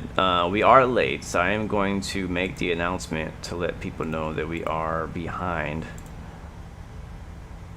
I think the reason for delay is going to be the rejected takeoff. Let's say we're getting about maybe 20 minutes late, maybe. Did it do it? I don't know if it did it. Supposed to say something. Oh, it did it. It just didn't. Okay. I guess I thought he was going to say something, so he didn't say anything. Co-pilot, you just crossed 30 hours in real life or in a sim? In real life, congratulations, my friend. That is a definite great achievement, my friend. 747 and A380. Oh, you fly as 150 and 172. Sweet, man. That's pretty cool. Are you waiting for the global mesh? You think the Orbix is gonna really release a global mesh? They seem to be putting them out really slow. They put out what the UK, I think it was like the northern UK, and then I think they just came out with Central, or one of those, and then they came out with the Alaska mesh. There's I think there's an Alps mesh they came out with, but yeah, I don't know if they're gonna do all of them. It definitely makes a big difference. I think there's one over in, what's it? Not Ireland. I can't remember the name of the area. It's like way up north over in Europe. I think it's Norway. No, I don't remember where it's at. But I bought. Did I buy it? No, it was free. It was a free mesh that Orbix offers that I bought out there somewhere, and it looks amazing. We did a GA VFR flight in the Husky a while back, and it looked amazing. So if it looks that good, I can't imagine how good their Alaska stuff looks like.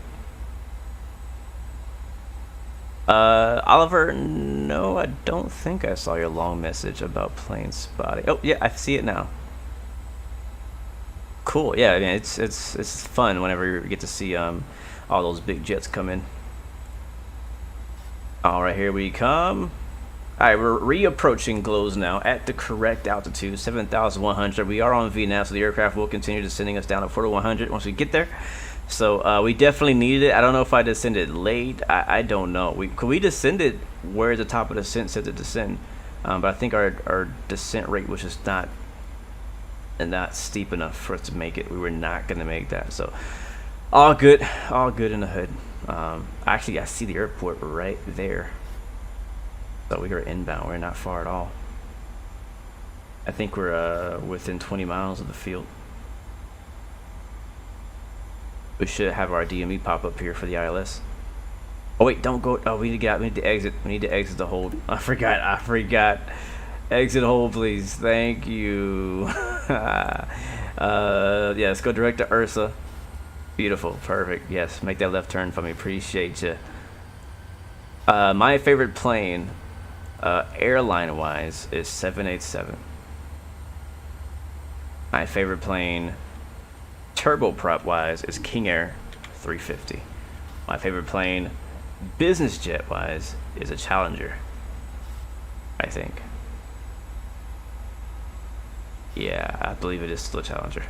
I'm trying to make sure it didn't change. But yeah, I believe it is a Challenger. My favorite fighter jet is actually still the F-18. It's been changing a bunch. It was like the F-16 at first, then I changed it to F-18 because of DCS, and yeah. So, all right, lights are on. We are approaching. We're below 10,000, and we're looking good now. Aircraft is descending for the altitude restrictions that we want. We'll set our auto brakes to 3. Not all that long of a runway here. See, our runway length is it's not too bad, 11,800 feet. Pretty long, pretty good, decent length.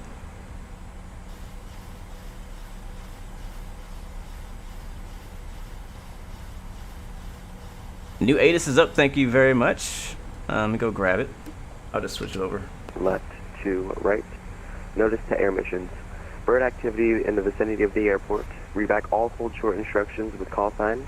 Advise on initial contact. You have information, Charlie. No, it's still Charlie. I'm gonna switch over to ground 121.9er, and we'll pick that up once we get on the ground. Thank you so much, Riri, for the subscription. Welcome to the Blue Arrow family. So 121.9er, and we'll also, yeah, good. Again, no replay mode on this leg. We'll do it on the second leg. I'm not gonna reload the sim. We're gonna land. We're gonna park at the gate, deplane the passengers, upload the new passengers and cargo, and head back to Anchorage. That's the plan. As fast as possible. Hopefully we can do that in like 30 minutes. We don't want auto brake max. Alright, here comes Silax. Looking at my chart, and that's gonna be, yeah, we can hit approach mode too. Yep, there we go.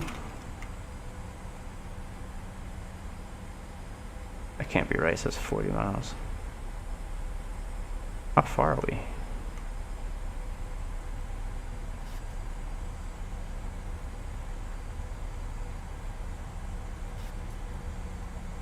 And I'm trying to find out what it says 41.0. That's what I'm trying to figure out right now. Are we high? No, we're not. Oh yeah, we are. There's vectors here. That's freaking wild. Okay, so here's the thing I didn't look at. There is a procedure turn going into here, where you go through cache, you turn around, and you go back. I'm gonna do another circle. Freaks. There's the airport right there. I think we can land from here. I think we can land from here. Yeah, we can land from here. Yeah, yeah. My controls. We can land from here. Come on, man. What you talking about? What you talking about? Yeah, we own the ILS. Okay, you can stay on it. I'll take it back.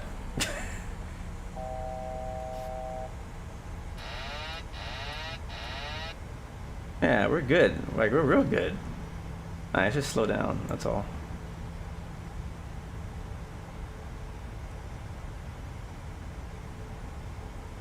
Alright, so we're 11 miles DME then.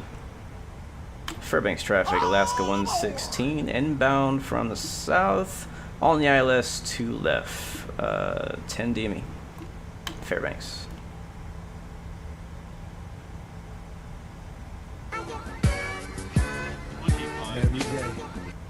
You get better with each flight.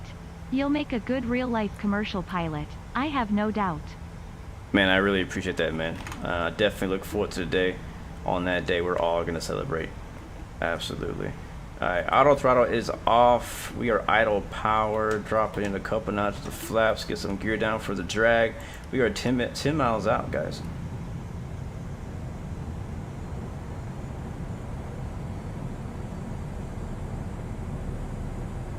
Alright, my controls. Let's do it.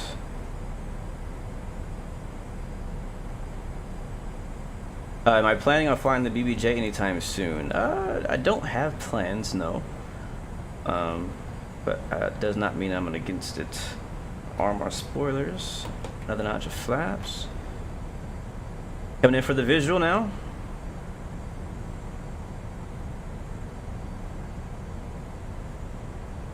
Just letting it float down to the runway, that's all. Another notch. Flaps 30. Pretty smooth actually. It's not a lot of wind. And we are now 5 miles out. And Fairbanks traffic, Alaska 116, 5 mile final runway 2 left. Fairbanks.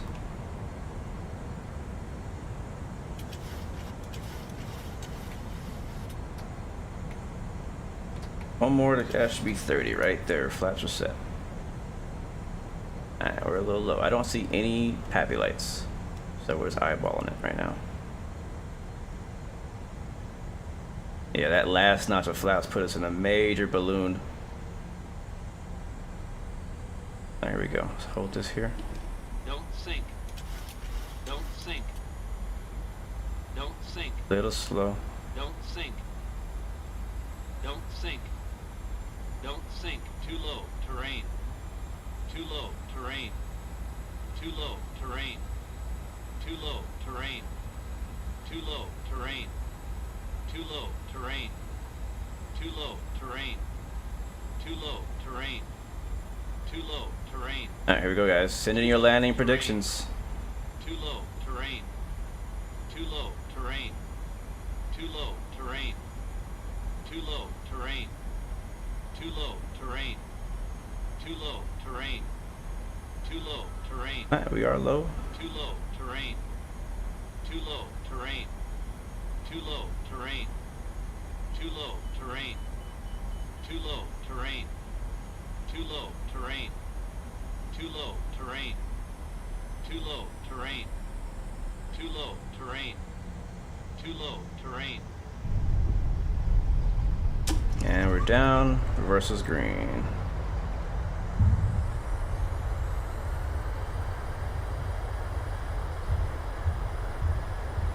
And we'll take Bravo.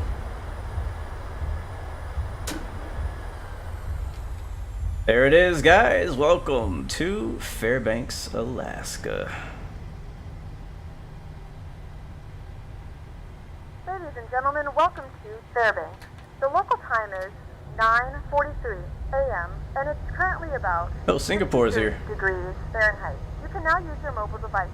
Please remain seated until the aircraft has come Alright, to a got any open complete spots stop for and us? seatbelt signs Hello, are turned James off. from the UK. Remember Welcome to the use stream, man. caution Good to when see you. opening the overhead bins, as items may have been shifted during the flight. We thank you for flying with us, and we hope to see you again. Now, if you're like a big fan of like DC-6s and DC-3s, this will be a great place to fly to. I think Everett Fuel flies here. If you look on this scenery, again, this is a freeware scenery. On this scenery over there on our right, there's a bunch of like old DC-6s and DC-3s parked. I'm gonna take this spot right here next to this Alaska 737. AP started too. Oh, I forgot ground was on. Too late, bro. I'm here. I'm at the gate. I'm here. I'm sorry, man. I really apologize. I completely forgot. It always throws me off when like ground is on and nobody else, because I forget I got to talk to somebody. All right. I already had them like pre-programmed and everything. What gate is this? You know what? We can go and give me my IFR clearance for my next flight.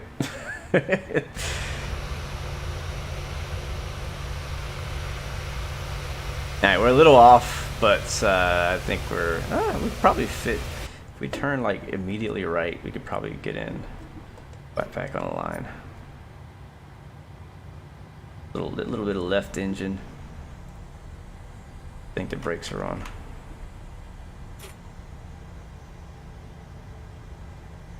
Come on, turn. There it is. Right there is good. Alright, brake set. Brake set.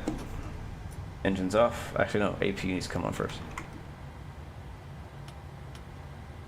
Lights off. APU is already ready, actually. APU gen's popping on. There it is. Again, guys, gonna make a quick turn as fast as we can here.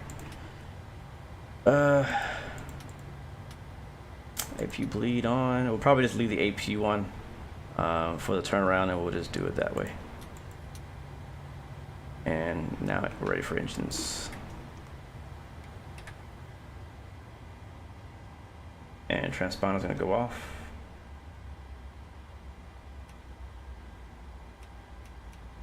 There we go, guys. Once again, welcome to Fairbanks. Let's go ahead and call ATC and apologize. And find out what spot we're parked at. Oh, we're still awkwardly parked. Very awkwardly parked. I don't know what spot this is. There's no numbers on this scenery.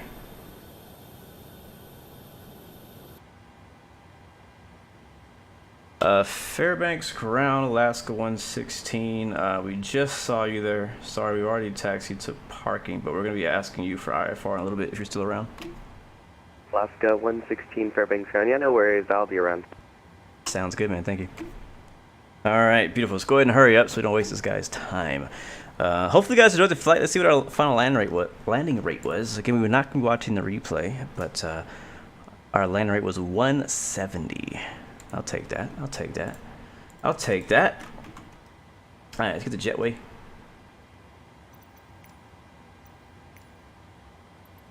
Aircraft, jetway. I think we're close enough. Hopefully we're close enough. Look how awkward my gear is sitting right there. I wonder if it'll fix that when I turn the chocks on. Alright, jetway's getting connected. We can start getting the people off board. I'm gonna do it on my right screen. FS actions, doors. We'll wait to open it. Go over ground services, set our chocks. We're not gonna use the GPU or the preconditioned air. We're just gonna use our APU and save some time and effort on that part. We have 7,000 pounds currently of fuel we need for this leg. I don't know if I loaded it up yet, did I? I did not. Let me go ahead and load up that next flight. I was doing it in the hole and then I got distracted. That's what happened. My flights. HyperX is already deboarding, which is good. While we figure that out, we'll hit 0 here. Can you guys see this? Yeah, we'll hit 0 here on the passenger part, and then we'll go back to, I think it's return.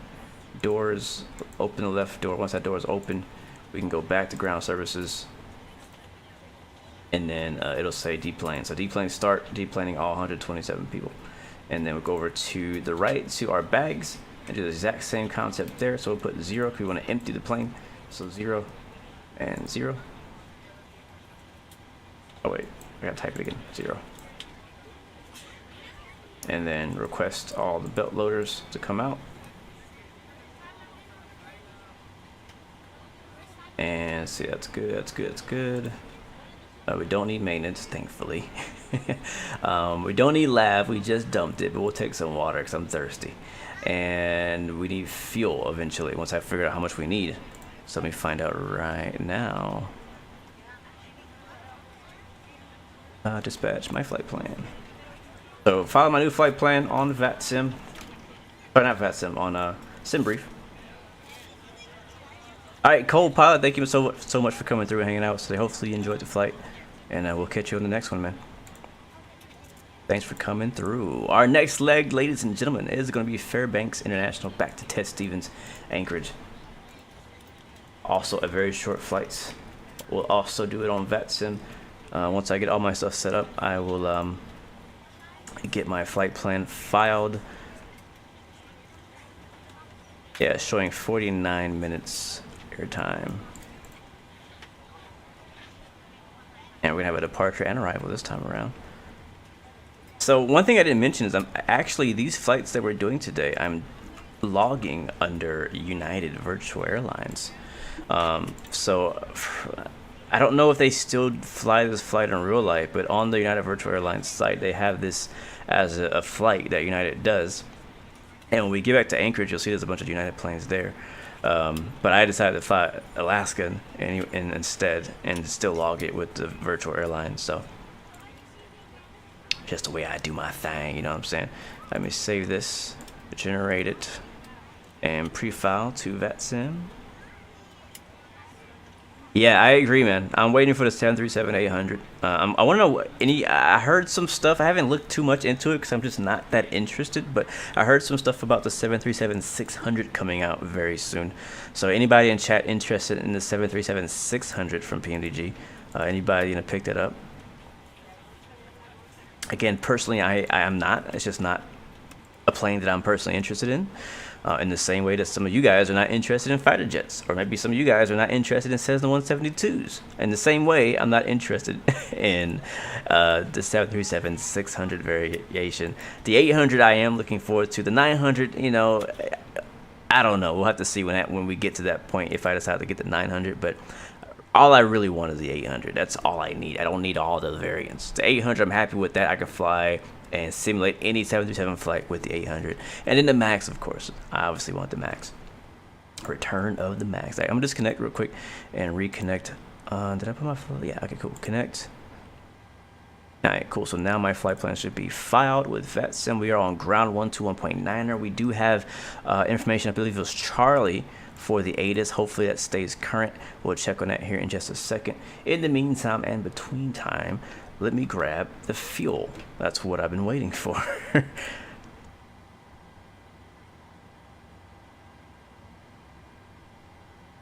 I don't know how you guys are. Like, I'm not sure what you guys what your like flight sessions are like. Like whenever it is that you do your flying, how many legs do you normally do? Do you just do one flight and then, you know, like 1 2-hour flight, 1 4-hour flight, 1 8-hour? Like, do you just do one flight and then you give it a break, come back later, like the next day? Or are you doing like 3 4 hour, like 3 or 4 leg sessions where you sit there and you do multiple legs back to back to back? Just out of curiosity, what do you guys do in the chat? What I usually do personally is either, for me, is either 1 leg or 2. There's been when Phoenix first came out, I was doing like 3 legs because I just enjoy flying it so much. I would need 12,235 pounds, so we do need a little bit of fuel. So 1 2 2 3 5. There we go, and we'll call it the fuel truck. He'll come out once the belt loaders are done, and they should be just about done. They are done. Oh wait, I haven't even started unloaded them because they just showed up. Scoregasmic says you usually do 1 4-hour long flight. Grain of Salt says the max legs you've done is 3 in a TBM 900, each leg about 30-45 minutes. Yeah, when you're doing like small, like a GA, like TBM, do like a 30-minute flight, 45-minute flight, then yeah, it's much easier doing multiple flights. I used to do like a lot of legs when I flew a lot of GA, like TBMs, King Airs, Cessna, stuff like that. All right, so they're unloading. Passengers are unloading. While that's happening, we can go and get our flight plan set up for our next flight. So we don't need to redo the IRS because we already, you know, plane knows where we are. We are in Papa Alpha, Foxtrot Alpha. And we're going to Papa Alpha, November Charlie. And let's go ahead and ask for our IFR clearance right now. And I'm actually going to check. Let's check if the ATIS has changed, because we need to make sure we have the ATIS before we call them up. That's important when you're calling for an IFR. You know, Vatsim got me on my toes, man. Vatsim got me on my toes. We're cruising at 33,000 feet this time around, guys. 33,000. Flight level 330. And I'm also going to get PAC-X up and running for a second leg, too. I don't know. I personally enjoy using PAC-X, having that kind of interactivity with passengers and flight crew, stuff like that. I really enjoy that kind of thing. All right, time to take off. I'll give myself 35 minutes. Flight time, we'll give ourselves another 59. And start. All right, PAC-X is running. Grain of Salt, you're flying a leg right now from Seattle to Los Angeles in a 321. Tola, sweet. What gate am I at? I don't know. Whatever the second one is, I think. I can show you the outside view. There is, yeah, it's like the second gate from whatever direction is this. So I don't know. You're gonna say. Well, we'll go ahead and just do all the bags up front. We'll get them all out the way. So once they finish, we'll load more. So we'll load up another 1,200 up front and 1,200 in back. Start. All right, let's call them up. Oh, right, I was gonna get the ATIS before we call 1244.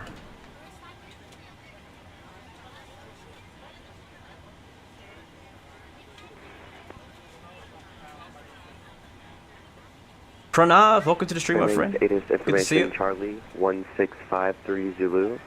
Wind 040 at 4. Visibility 10. Few clouds at 10,000. Few clouds at flight level 200. Temperature 17. Dew point 01. Altimeter 29er, 79er. Landing runways 2 left, 2 right. Departing runways 2 left, 2 right. Notice to air missions. Bird activity in the vicinity of the airport. Read back all hold short instructions with call sign. Advise on initial contact. You have information, Charlie. All right, Charlie is still current. Let's get our IFR clearance.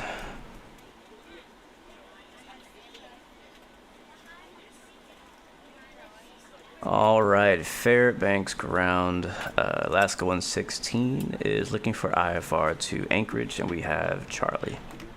Alaska 116, Fairbanks ground. Thanks for Charlie. It doesn't look like you have a flight plan filed. Try to refile for me, sir. Yep, no problem. Give me a second. All right, so I'm gonna disconnect. You know what? Now that I think about it, I did not file a flight plan. I thought I did, and now that I think about it, I definitely did not file that flight plan that I thought I filed. So, all right, I've just filed it now, and I'm gonna hop back on Vatsim, and that should be good to go. That's funny. Looking to pick up IFR bound to Anchorage. Alaska 2326 Fairbanks ground. You're cleared to the Anchorage International Airport. POVO 4 departure. POVO transition, then as filed. Maintain 5,000. Expect that level 370, 10 minutes after departure. Departure frequency offline. Squawk 1001. Actually, stand by for a squawk, but you can read back everything else. Okay, clear to Anchorage via the POVO 4 departure. Transition at POVO. We will ascend to 5,000 and expect cruising altitude 370, 10 minutes after departure. Alaska 232. Yeah, I'm looking forward to the Dash AQ400 coming to Microsoft Flight Sim. Looking forward to the Saab 340, the ATR, the Fokker 40, all that stuff. I'm looking forward to seeing some really good, like, beefy turboprops coming to Microsoft Flight Sim. All right, Fairbanks, we should now have a flight plan on file. Firefighter Anchorage, Alaska 116. Please don't hesitate to let a flight attendant know, and he would be happy to help you. If the overhead bin is full, please Alaska 116 Fairbanks ground. There you go. You're cleared to the Anchorage International Airport. POVO 4 departure. POVO transition, then as filed. Maintain 5,000. Expect a level 330, 10 minutes after departure. Departure offline. Squawk 3524. Alright, clear to Anchorage via the POVO 4 departure, then POVO. Expect 5,000 and then flight level 330. 10 minutes after departure. Departure is on Unicom and squawk 3524. Alaska 116. Alaska 116, read back correct. Call when ready for taxi. Copy. Alright. Got exactly what we asked for. I'm not gonna lie, I cheated a little bit. So the guy who got clearance before me had the exact same routing, and I just basically pre-wrote his down, so I knew exactly what he was gonna say before he came to me. Expecting runway 02 left for departure, POVO 4 POVO transition.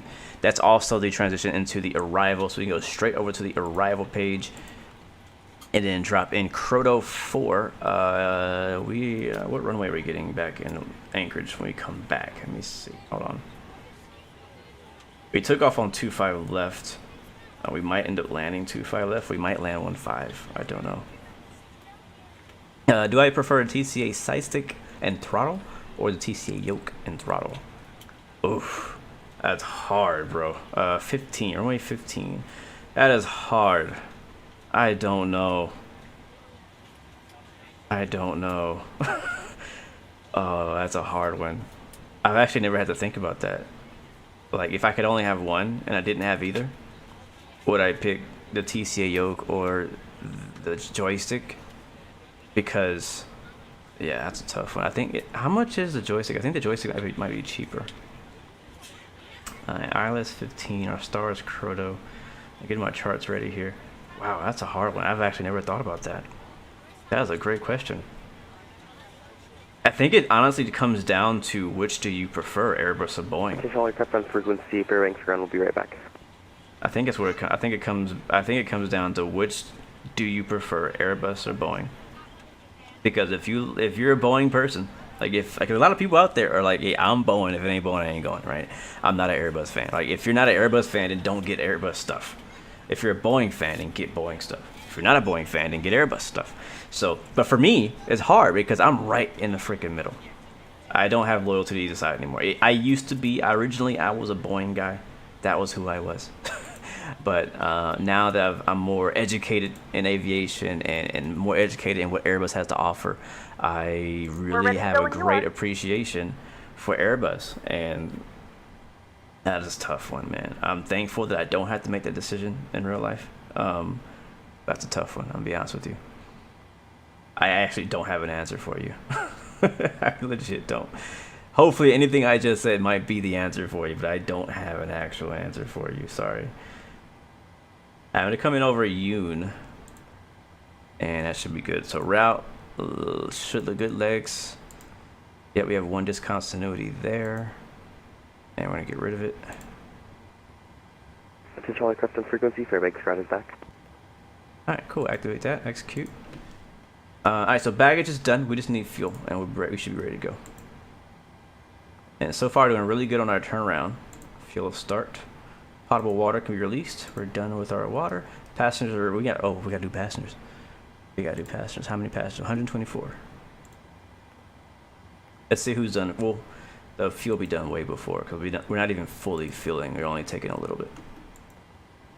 Everything else is good. We're just literally only waiting for passengers and fuel. Once those two things are done, we are ready to go. We don't have to wait for the IRS because we're on our second leg. We're on APU power, so because we're on APU, we are actually burning fuel while we're sitting here. Not as much as if the engines were running, but we're still burning fuel. Airport elevation back in Anchorage, I think it's sea level, right? Yeah, 132, so pretty close to sea level. And we're going up to 33,000 feet this time. There we go. And what else? He gave us 5,000 initial climb. Now, in reality, even though he gave us that, we don't really have to listen to it because he's only ground. And once we take off, we're out of his jurisdiction. But we'll stick with the 5,000 for now, and then we'll continue our climb up to our cruise level after we get past that. The setting 02 left. I'm just looking at my chart. That's going to be a runway heading at 023. So I'm going to set 023 here in case we need to do heading mode again.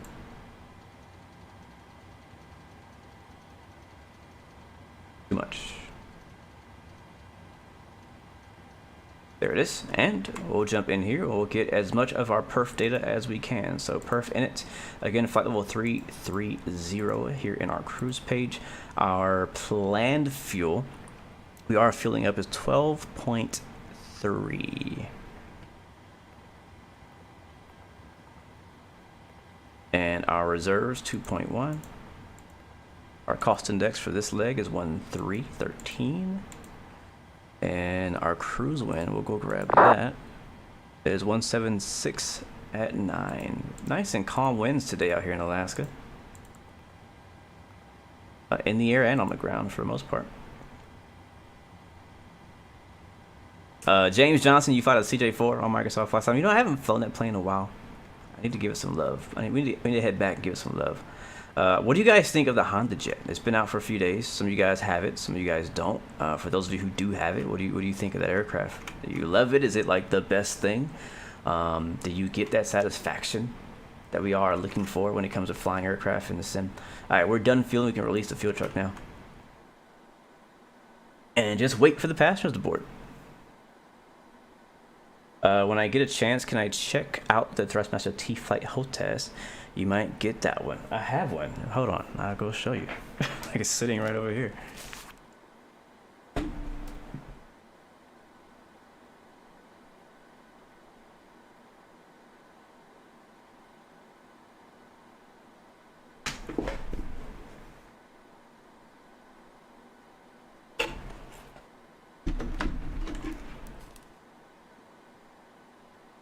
Alright, fuel's on the way out. But yeah, this is it. This is the T-Flight hotess. It actually, the full kit, the box is back there too. It comes with the rudder pedals as well. Has a PC and an Xbox button, so you can use it on PC and on Xbox. So I think that's the biggest pull for this thing. Is if you're on Xbox, this is probably one of your best options. It's the cheapest one, I think. I think this is actually, if I think about it, probably, if not the, it's one of the cheapest options you can get for flying on an Xbox. But I did a couple videos. I did my Top Gun carrier landing video with this joystick. I also did my Top Gun low level flying challenge with that. So I've been flying it a little bit here and there. It's definitely a step down from what I already use, and that's why you don't see me regularly using it. Because I would prefer to use my Airbus one or my A10 Warthog joystick. All those are much higher quality and better, and they're also more expensive. So, but yeah, but it's definitely a good one if you're just getting into it, if you're on a low budget for sure. But again, if you guys are interested in that one, we do have, thanks to Thrustmaster, I do have a 15% discount if you use my code. Fairbanks information Delta now current. Fairbanks altimeter 2980. 2980, so that is now good. How are we doing over here on our passengers boarding? Alright, they're still doing their thing. Alright, so we're basically ready to go. We're just waiting on that.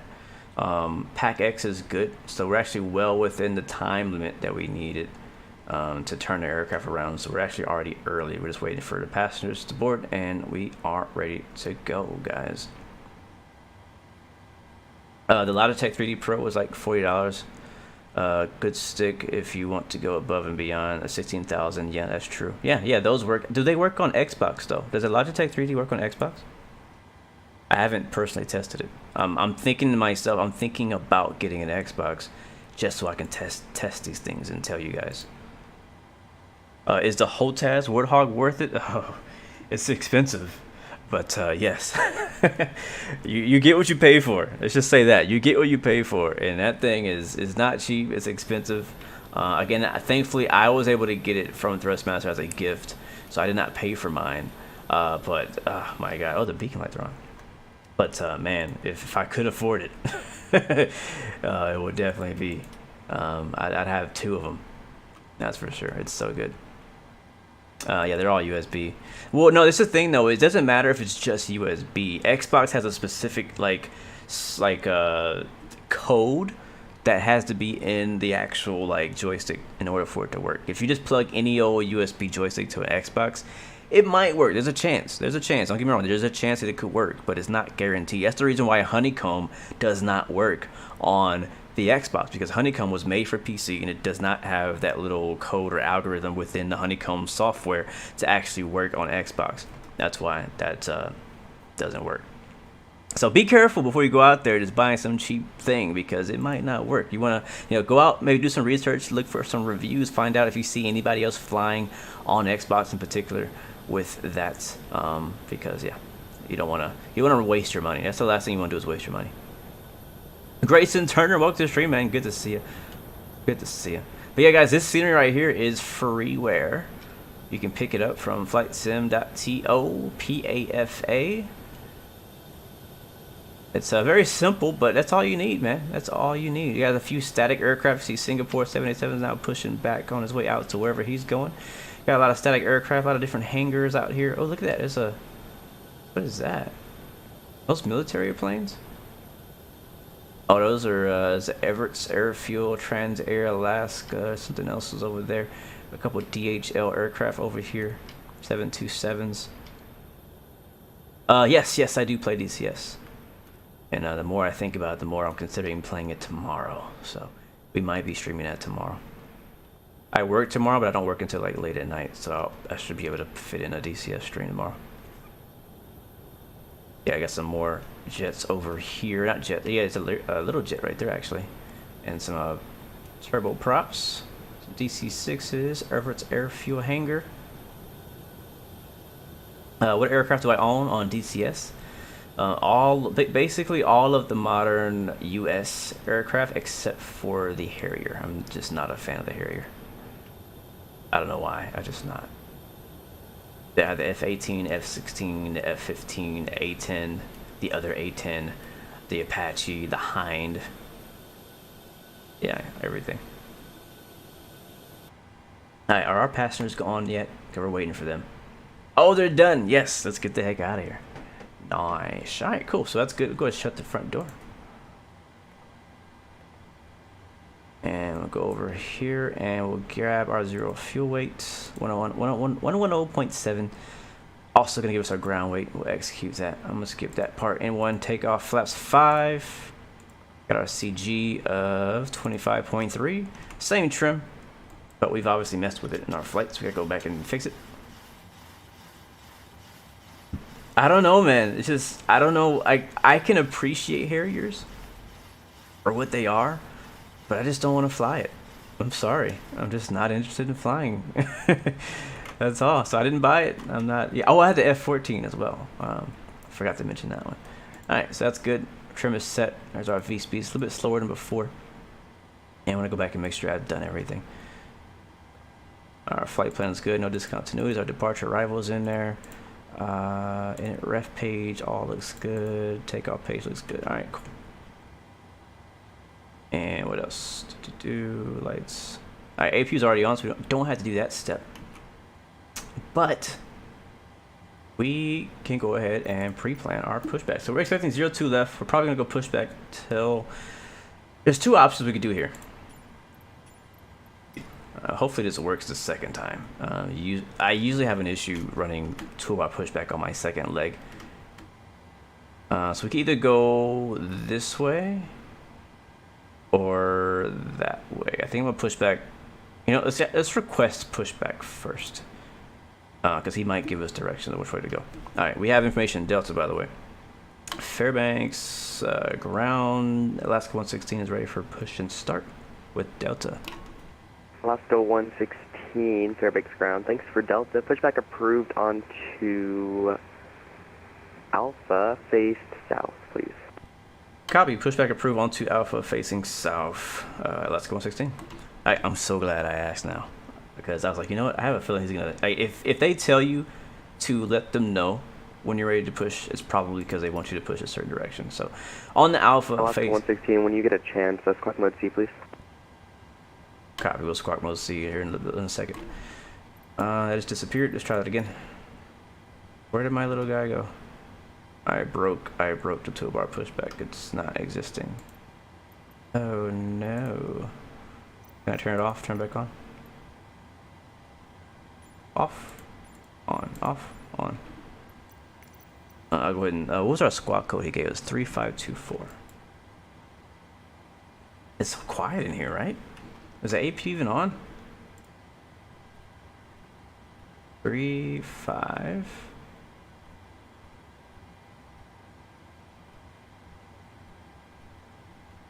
Two, 4.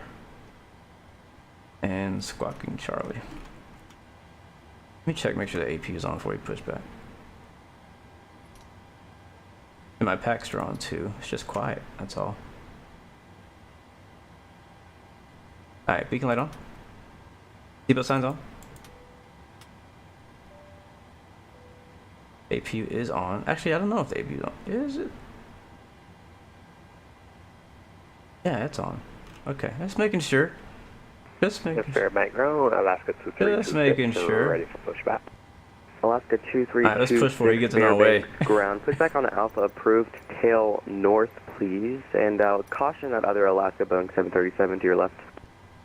Oh, he's on my Okay, left. tail to the north, and we'll caution the company traffic onto the... Wait, did he say tail south? I just want to confirm for Alaska 116, you said for us to push tail south? Negative. Tail north, you can nose south. Copy. Tail north, nose south. Alaska 116. Alright, I just messed it up again. Jesus Christ. Oh, wait. Okay. Hold on. I think it's because I was pressing the push to talk button at the same time as trying to handle the pushback pre-plan option, that it was kind of ghosting on me. So here we go. Now we're gonna push back on the Alpha facing south, tail north. We're gonna put it right in the way of Bravo. There it is. Enter. Come on out.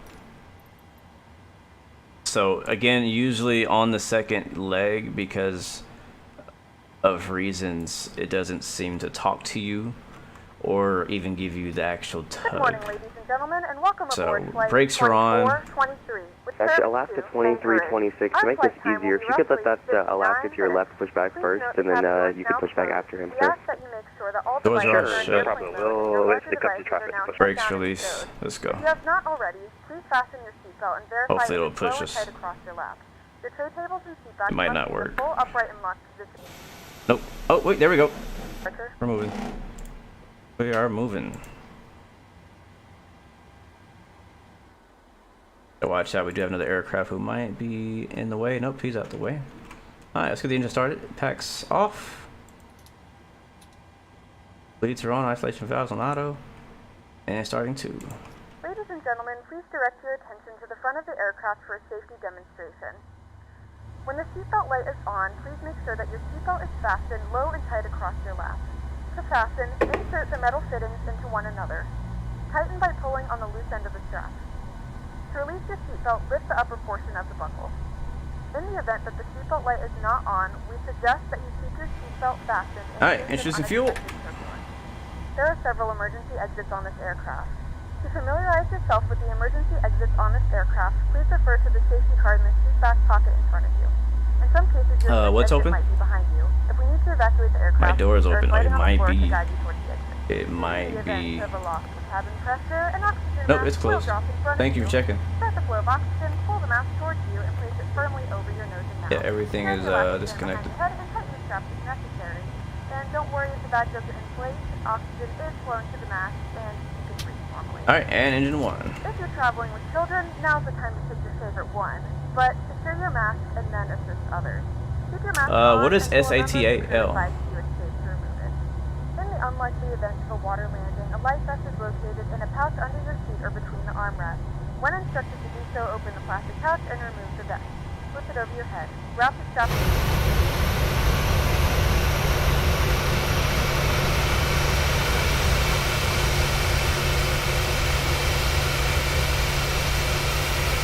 Alright, we are going to have somebody waiting for us, so we're going to go ahead and just kind of speed through this process. Here comes introducing fuel on the left engine.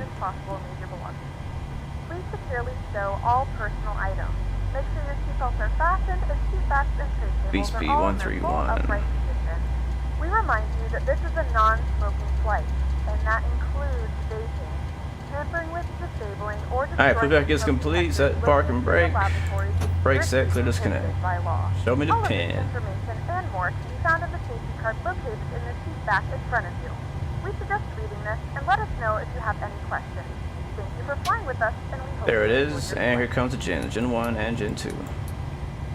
Got dampers already on, probe heat's coming on, hydraulic pumps on. We shut the APU off on the rollout, that's fine. Packs on. Taxi lights. Flaps 5. Fairfield ground. Alaska 116 ready to taxi with Delta. Alaska 116, runway 2 left, taxi via Alpha, Foxtrot. Alright, over 2 left via Alpha Foxtrot, Alaska 116. Alright, let's go. Yeah, I'm just kind of trying to like get out of the way because there's another guy waiting to push. And there's nothing worse than waiting to push and there's a plane just behind you taking their freaking time. Trust me, I know by experience. Alright, auto brake set to RTO. APU is coming off. Lead off. Alright, chat, let me know if I'm forgetting anything here. Alright, we're taking Alpha to Foxtrot, 2 left, very short taxi. Flaps are already set. Let's do a flight control check. Alright, everything's working.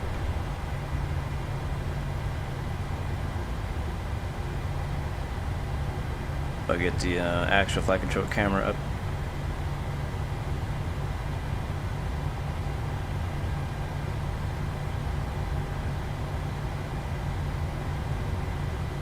Alright, what are we forgetting here? I think we got everything. Doing really good on our turnaround though. We're still within our time that I set for us earlier. I'd say, man, ever since I started flying the Phoenix 320 and having the time against you, like, you really pay more attention to time now. And the PMDG doesn't have that feature, but I do use PAC-X as well, and that kind of holds you to a time that you need to follow when it comes to departure. Alright, gotta verify our V speeds. 131. We're good. We're ready for departure.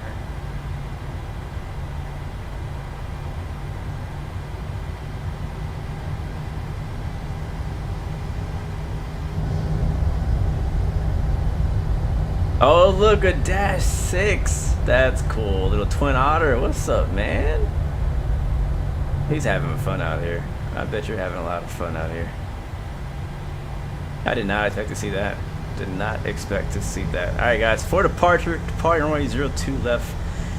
Via the Puvo for departure, it's going to be a left turn back to Jaipin.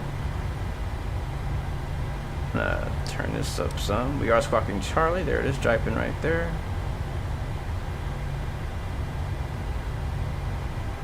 Initial heading is 023. We had that set. So we'll climb out with VNAV and heading mode armed. We'll turn off approach mode. Not sure why that's on. Why is approach mode on? Thank you. And Alaska Singapore 116, you come on, you come 122 plane. Have a great flight. Don't forget anything this time. Alright, over to 22.8. Thanks for the ATC, my friend. And I'll try. Alaska 116.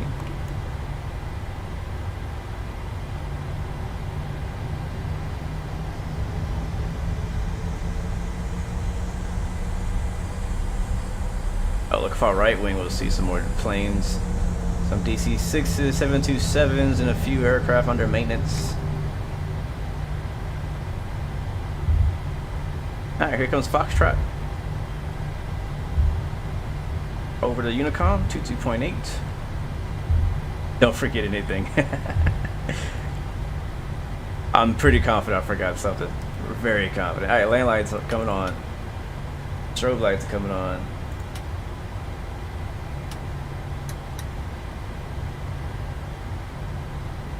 Fairbanks traffic, Alaska 116 is taking off on runway 2 left, departing to the south, Fairbanks.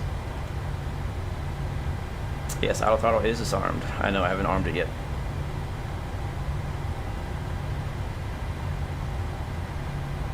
Now it's armed. Alright, let's try Toga one more time. If it doesn't work, we're just going to go manual Toga. I'm not going to be patient with it. VNAV activated, heading mode on.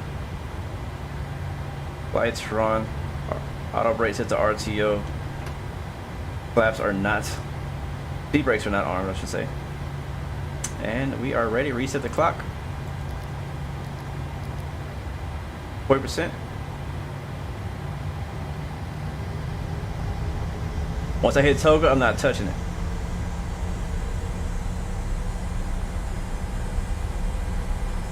Stable, Toga. Let's see what happens.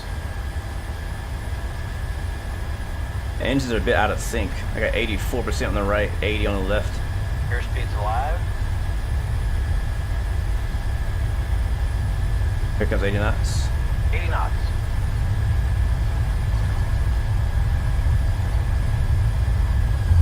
Oh, Jesus Christ.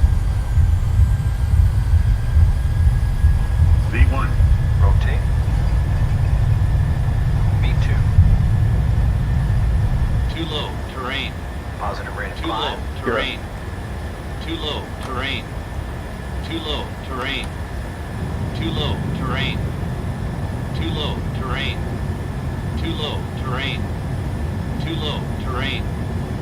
Too low, terrain.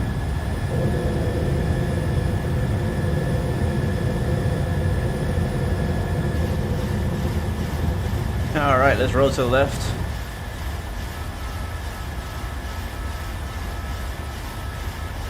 Yes, I love takeoffs too.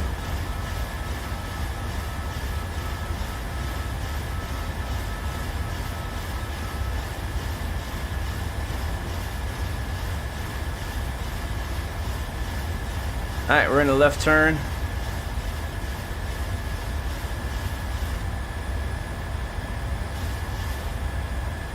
And Fairbanks traffic, Alaska 116 airborne passing 3,000 feet in the left turn, departing the pattern from the downwind.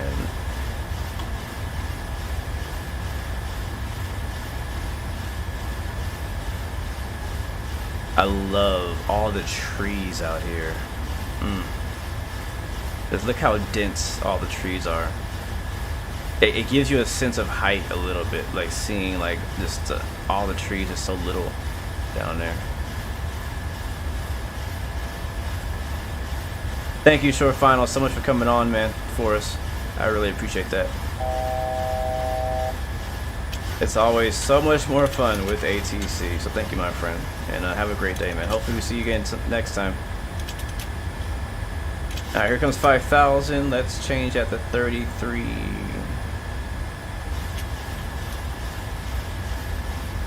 What the heck?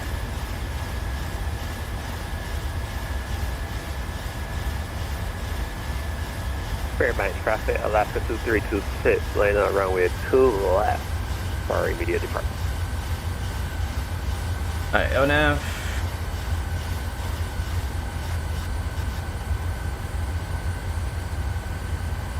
And here comes 33. There it is. VNAV is on. Auto throttle on. Autopilot on. Hands off. There we go. Oh, listen to that. Flaps up.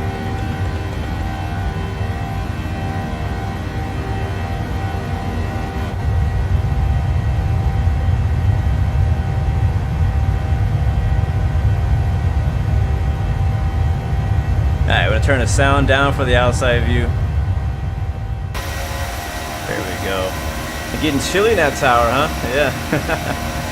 Alright, see you later, Fairbanks, Alaska. It was great to know you. And again, big thanks to Short Final for the ATC.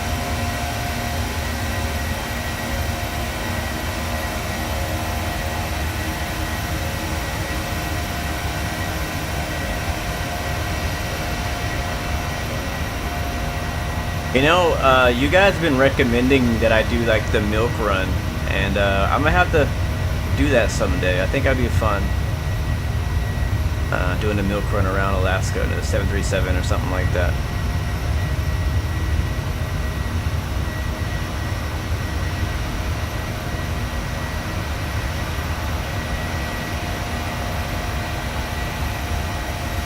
Climbing out VNAV, busting the throttle wide open. Go up front, we're probably passing 10,000. There it is, lane lights coming off. All the Christmas lights are going off for the season. There we go. And everything in here looks good to me. 33 thou, LNAV, VNAV. Come on, VNAV, where you at, buddy? There's VNAV. VNAV is now on. Go off with gear, RTO, flaps up. Rockin' Charlie, 22.8. Beautiful. Connect to the Wi-Fi and you'll be able to access our wide range of free live TV and paid movies library. Yeah, I know a little bit about Lake Hood. Not a lot. Like, I'm not from there, but I've heard of Lake Hood. I've never landed there. Actually, no, I think I have. Yeah, I think actually I have landed on Lake Hood. Not in a stream, but just like for fun. But yeah, Lake Hood is really interesting. I love how Anchorage is like a seaplane base at the same time. It's really cool. But we'll definitely be on the lookout to at least look at it when we come in. I think we're landing on 15. We should see Lake Hood off our left side, and hopefully we'll catch it in our landing replay too. I'm not sure what the weather looks like. When we were departing Anchorage, it looked like some clouds were on the way in. So we'll have to see what the weather is now. But yeah, right now we're flying still real-time weather and time. And from what I understand, I mentioned it earlier in the stream, I did a flight last night as a test, I think into Anchorage, and it was like 3 o'clock in the morning, and the sun was still up. I was like, what is this?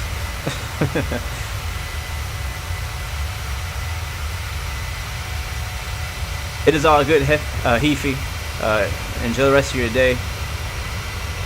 And hopefully everything goes well with your kid's doctor appointment. I'll catch you later, man. Thank you so much for hanging out with us today.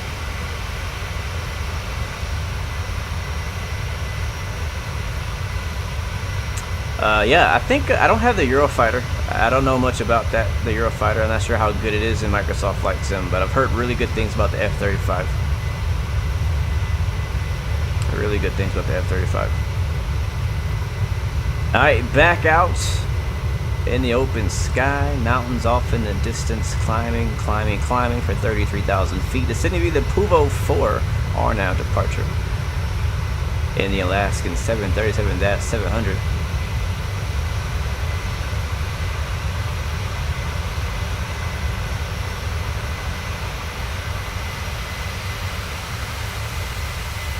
So is it true, does Alaska fly Airbus too, or only Boeing? Because right here it says that they're probably all Boeing. But I don't know if that's still true. I think this livery is from a few years ago. Thank you, Aiden. Thank you, man, so much for that. Good to see you with us. Matter of fact, one thing I like to do as tradition for our second leg is add a little music to it. So we'll bring the music in. Yes, in the background, just softly. Just softly. There we go. Alright, make sure I got everything going. So SimTwiki Pro is running, is tracking. Let's see, PAC-X is tracking. Again, I am flying this flight to log with Virtual United Airlines. So that is also tracking. That's good. And we are 31 minutes out from Anchorage as of right now.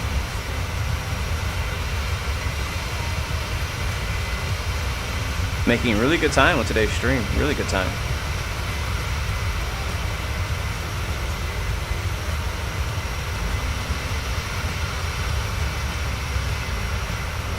Oh, yeah, that's true. Yeah, I remember that now. I knew Alaska had A320. Yeah, because they bought Virgin Airlines or Atlantic or whoever. And Virgin had an all Airbus fleet, I believe. So they had to like mix out all together.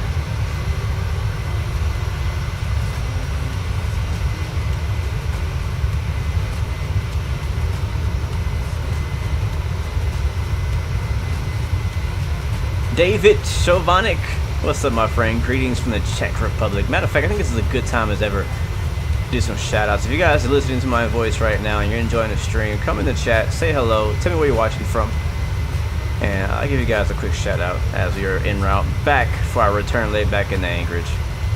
I've been having a lot of fun today, guys. Thank you. Happy Monday to you.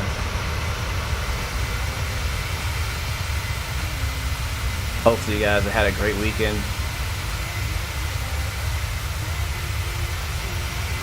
My weekend was pretty busy. I mostly just worked. Yeah. My only day off was really yesterday on Sunday. That was it. Can you transfer Xbox purchases from the marketplace to PC? From the way I understand it, yes. But you'd have to test it and let me know, because Xbox and PC both share the same marketplace. So if you buy a game or a DLC or something like that on the marketplace under the same Microsoft account, then yes, it should in theory just transfer right over. Like whenever you log in on your PC, it should be available to you. So that's what I am under the impression. So whenever I do, if ever, get an Xbox, which I am planning to get one at some point, I'm hoping to just be able to pick up where I left off and just log into my Microsoft account, download Microsoft Flight Sim, download Train Sim World, download State of Decay, download Forza Horizon, all the games that I played that are on the Microsoft Store, and just pick up where I left off. Or at least, I mean, maybe my save game might not come over, but at least, you know, have the games and the DLC that I have in that, you know, on the marketplace. So, Grain of Salt checking in from LA. I see ya, man. I see ya.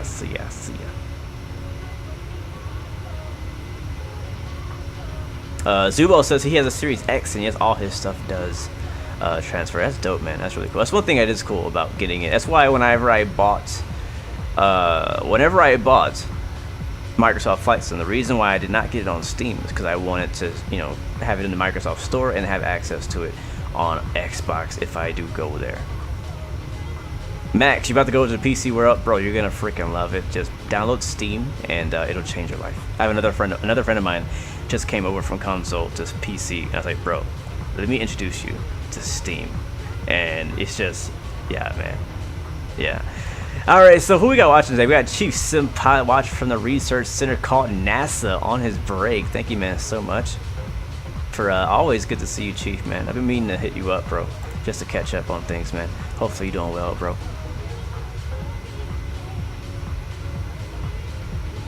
Who else? So who else we got watching? And where you guys watch from? Amechi watching from work in DFW, Dallas, Fort Worth. Nice, man. Good to see you, bro. Aiden Hodges representing Arizona in the house. Welcome to the stream, my friend. Good to see you. Hopefully you're doing well. Random facts from Grain of Salt. One of his favorite aviation professors is now a first officer at Alaska and flies 737s. That is pretty cool. So Bull Loves Codex is checking in from Toronto, Canada. Welcome to the stream, my friend. Good to see you. Hopefully you're doing well.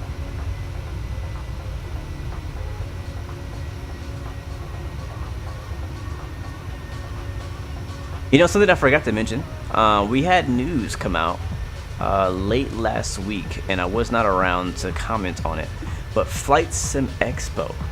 Yes, the next Flight Sim Expo is going to be in 2023 in June.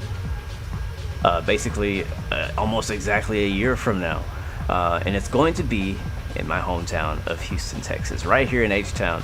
So yes, when I saw the news, I was obviously extremely excited. I was like, oh snap, they coming to Houston.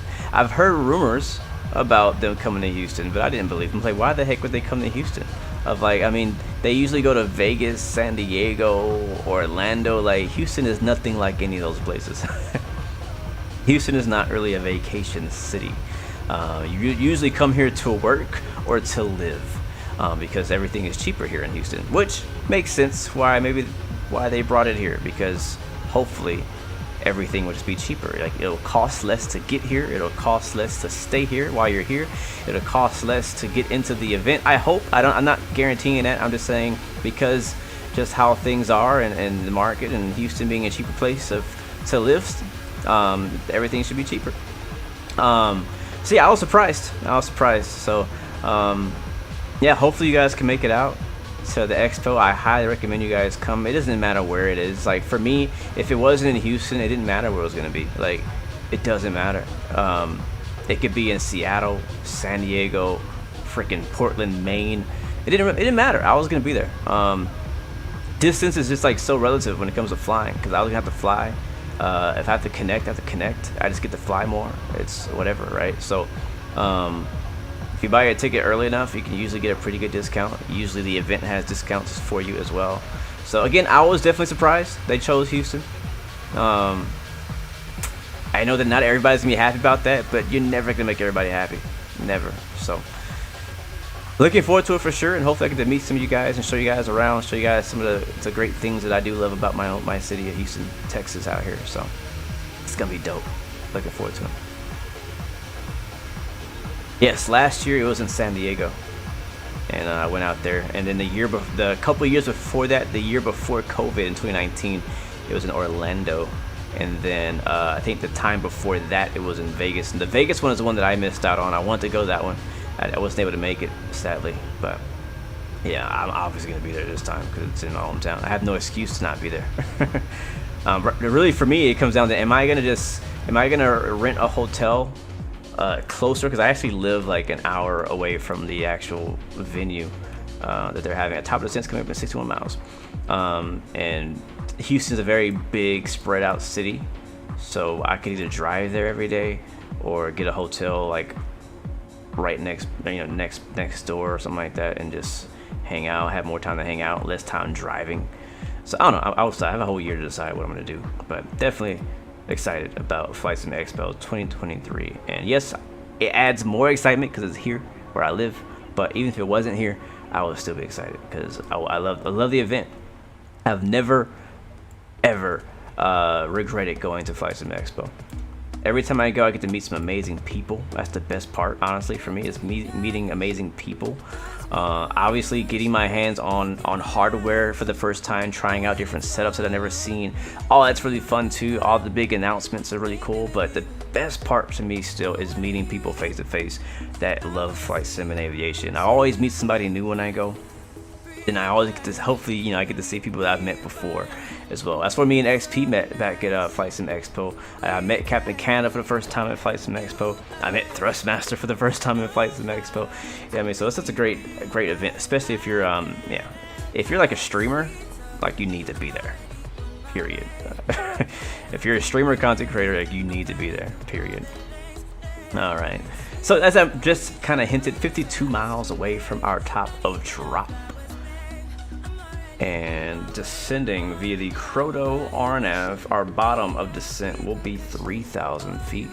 So I'll go ahead and set 3,000 here to get that out the way. There it is, 3,000. Oh, come on, it's glitching out on me again. There we go, 3,000.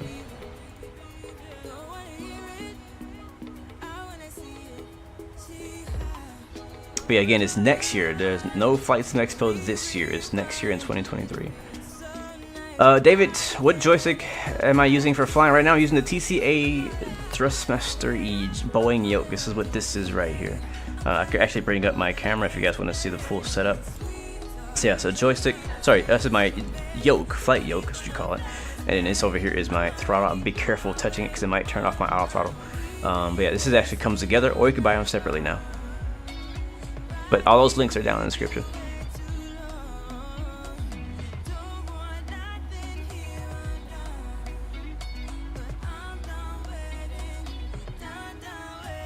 Haven't heard this song in a while. On my way. We got snow on the right. So also X-Plane. There's a lot has happened since we last spoke. X-Plane 12 is right over the horizon. I know a lot of you guys here in the chat are big on Microsoft Flight Sim, but we can't sleep on X-Plane. And they've been posting a lot of interviews with FS Elite lately, and we're getting a bit of a preview into the heads of, you know, the developers and understanding what they're focusing on, what they're doing. So what do you guys think? Are you guys excited at all about X-Plane 12? Do you think you're gonna buy it? Is it gonna be worth it? Is it gonna be able to compete with Microsoft Flight Sim, or are you just gonna stick with Microsoft Flight Sim? Like, what are your thoughts?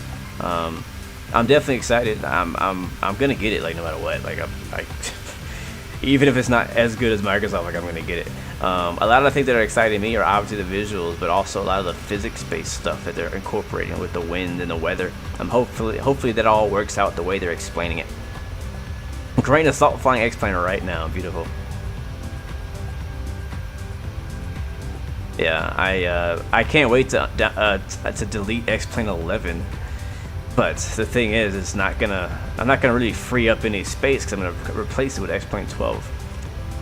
So yeah, I really need more space on my PC. I have X-Plane 11, I have Microsoft Flight Sim, I got DCS World, I got train simulators, I got American Truck Sim, Euro Truck Sim.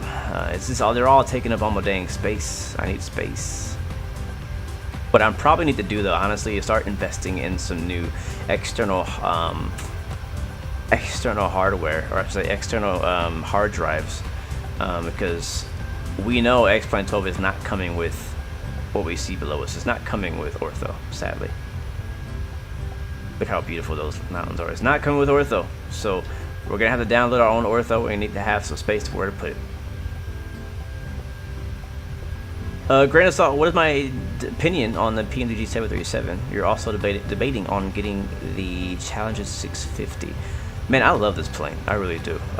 Like, this PMDG 737, doesn't matter if you're a Boeing or an Airbus person. I feel like this is a must-have aircraft for every flight simmer. Now, maybe the 700 is not the version for you. Maybe you want to wait for the 800. If you're not really in love with Boeing, you might want to wait for the one you really like the 800 or the 900, whichever you're into. So don't go and buy all of them if you don't need them all. But yeah, I love the plane. I highly recommend it. I think, you know, it's obviously worth the price. I think it's worth 2 times the price that what they've given us. It's going to continue to get better. They're going to keep developing it, making it better. We got our first hotfix update a few days ago. Didn't feel like it changed too much, but it didn't break, so everything still works, and that's what matters to me. So I absolutely love flying the 737 on Microsoft Flight Sim. It's so much fun. And the Phoenix A320 I think is a must-have too. I think both of these aircraft, if you are into airline flying. If you're not into airline flying, you don't need them. Just keep enjoying what you enjoy. Fly your GA plane that you enjoy flying. But if you like airliners or have a slight interest, I think this and the Phoenix are both must-haves. Choose which one you want to get first, and then start deciding how you're going to get the second one, because you need them both in your hangar. Absolutely need both. Yes, I agree, man. Alaska is just beautiful, man. I would love to do another flight at some point heading to northern Alaska, like more out there in that area. I don't know a lot about it, but what do you call that area? It has a name. What is the name? I can't think of it. Like, I play a lot of simulators, guys. You guys who follow the channel know this. I play flight sims, train sims, truck sims, shooters, all kind of stuff. I also play hunting simulators. So there's a game called The Hunter called Call the Wild, and they have a really cool hunting reserve out in northern Alaska. I can't remember the freaking name. It's bothering me. But I would love to fly out there. There's not a whole lot of airports. You kind of probably would have to fly something that has the capability of short takeoff and landing, or even a bush plane out there. But it's super dope. Yukon, the Yukon Valley, that's what it's called, the Yukon Valley. I want to head out there and see what that looks like on Flight Sim. Aviator Dan is in the house, bro. What's up, man? Welcome back, bro. Hopefully you are doing well. Same to your flight attendant girlfriend. Good to see you, man. Hopefully you'll be back streaming soon, man. I know you were taking a little bit of a break, but good to see you back, man. Welcome aboard, my friend. If you're just joining us, we are hot. We're in the PMDG 737. I know you're also a Microsoft Flight Sim pilot, so if you're missing out, bro, you need to come back and join in on the love. Yeah, I think the Thrustmaster TCA joystick is a good starter joystick. Again, joysticks in general are more versatile in my opinion. If you do a variety of flying, or you're new to Flight Sim, I think a joystick versus a yoke may be better for you, because you might want to use a joystick for like War Thunder, right? Or Ace Combat, right? You're not gonna fly Ace Combat with a yoke, like come on.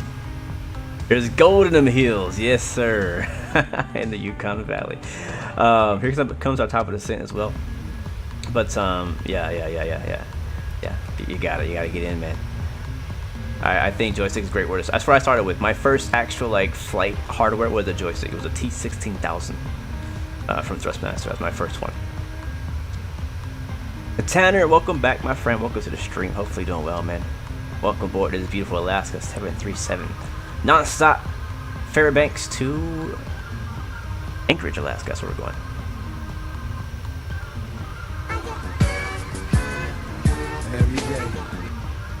Thank you so much, Aviator Dan, for coming through and showing and sharing the love, man. Always, man. Thank you so much. Right back at you, man. You didn't have to do that, but thank you so much, bro. Seriously. Really been enjoying your stories on Instagram too, man. Really have. Seeing your ramper perspective over at Gatwick Airport has been really cool.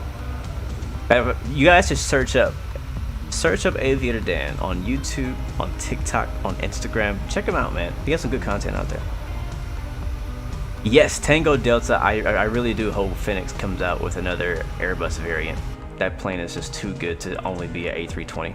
Would love to see them branch out into the 321, the 19. You know, I think it's gonna be good. All right, guys. As you can see, we have just reached our top of descent. We are descending down into Anchorage, Alaska, all the way down to 3,000 feet, descending via the Croto RNAV arrival.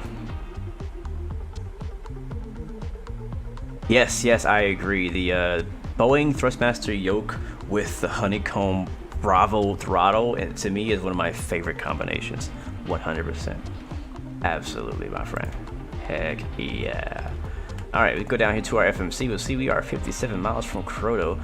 We have a 9,000 altitude restriction. That is correct. 9,000 feet and 250 knots at Croto. Hopefully we do make it. We shall see. One thing we can do to kind of see is go to our, hit this button here twice, and you can see our descent profile. And we can zoom it out a little bit far, and we'll see that we should make it, hopefully. It seems like it's descending a little high. I mean, it does say 9,000 or above, but I don't know, personally I like to be right at that altitude. So let's make a change. Let's make a change. So I'm gonna say 250. We can just do slash. It's not typing. I like this song. Oh no, not speed brakes. Slash 9,000, and that's gonna change it from 9,000 and above to just straight up 9,000 is where I want to be, and that should change our VNAV profile to shoot for 9,000 instead of being above 9,000. Beautiful. It's already doing its thing. I love it. Now, here's the thing I have a question about. So, X-Plane has been talking about how they're changing the weather a lot of major changes to weather in X-Plane 12. And what I noticed with Microsoft Flight Sim is, like, for example, if you really pay close attention to our last like 10-15 minutes of the stream, you notice that this line of snow is actually changing over time because the temperature is changing. So like it's kind of simulating that the ice is melting the closer you get to the mountain, or if the weather is changing and it's getting colder farther from the mountain, you'll see the ice continues to get closer and farther out this way. Now, Microsoft does that all over the world, so depending on the climate, the weather, the time, all that stuff like that, it changes. So I'm wondering if how X-Plane is going to depict that, because I know that if it rains in X-Plane, for what they understood, what they explained, if it rains in X-Plane and the runway is all wet, whatnot, then if the temperature changes, the rain stops, and it heats up over time, that runway will actually dissolve all the water, which is freaking cool. So I'm wondering just at what length is that, right? Like how, like what if we were never at that airport? Like it rained maybe 15 minutes ago, but it rained really hard, and we fly into the airport, and the weather, like it's Texas, it's Houston. It just rained, and it only takes like 5 minutes for freaking rain to dry. Are we gonna fly into a wet runway? Is it gonna be soaking wet? Is it gonna be partially wet? Is it gonna be drying? Like I wonder. I just wonder. So I don't know. I'm gonna buy it. Period. I'm obviously gonna buy plane 12 for sure.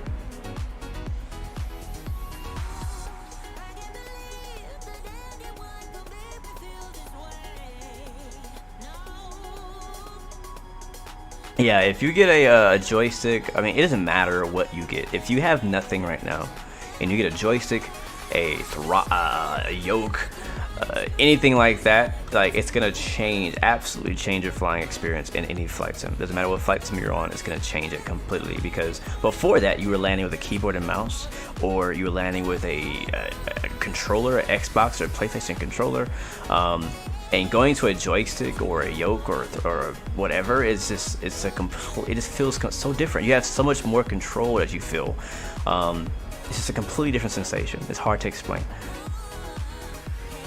Takeoffs are more satisfying, landings are more satisfying. It can be more challenging because you have to learn how to land again. You know what I mean? Like when I first got my first ever yoke, which was I think the honeycomb yoke, when I got my first ever yoke, like I had to relearn how to land, like how to flare and all that kind of stuff, because I wasn't used to actually having to physically move a yoke back and forth, stuff like that. Like it was so weird. So yeah. Am I gonna do another pilot's life video?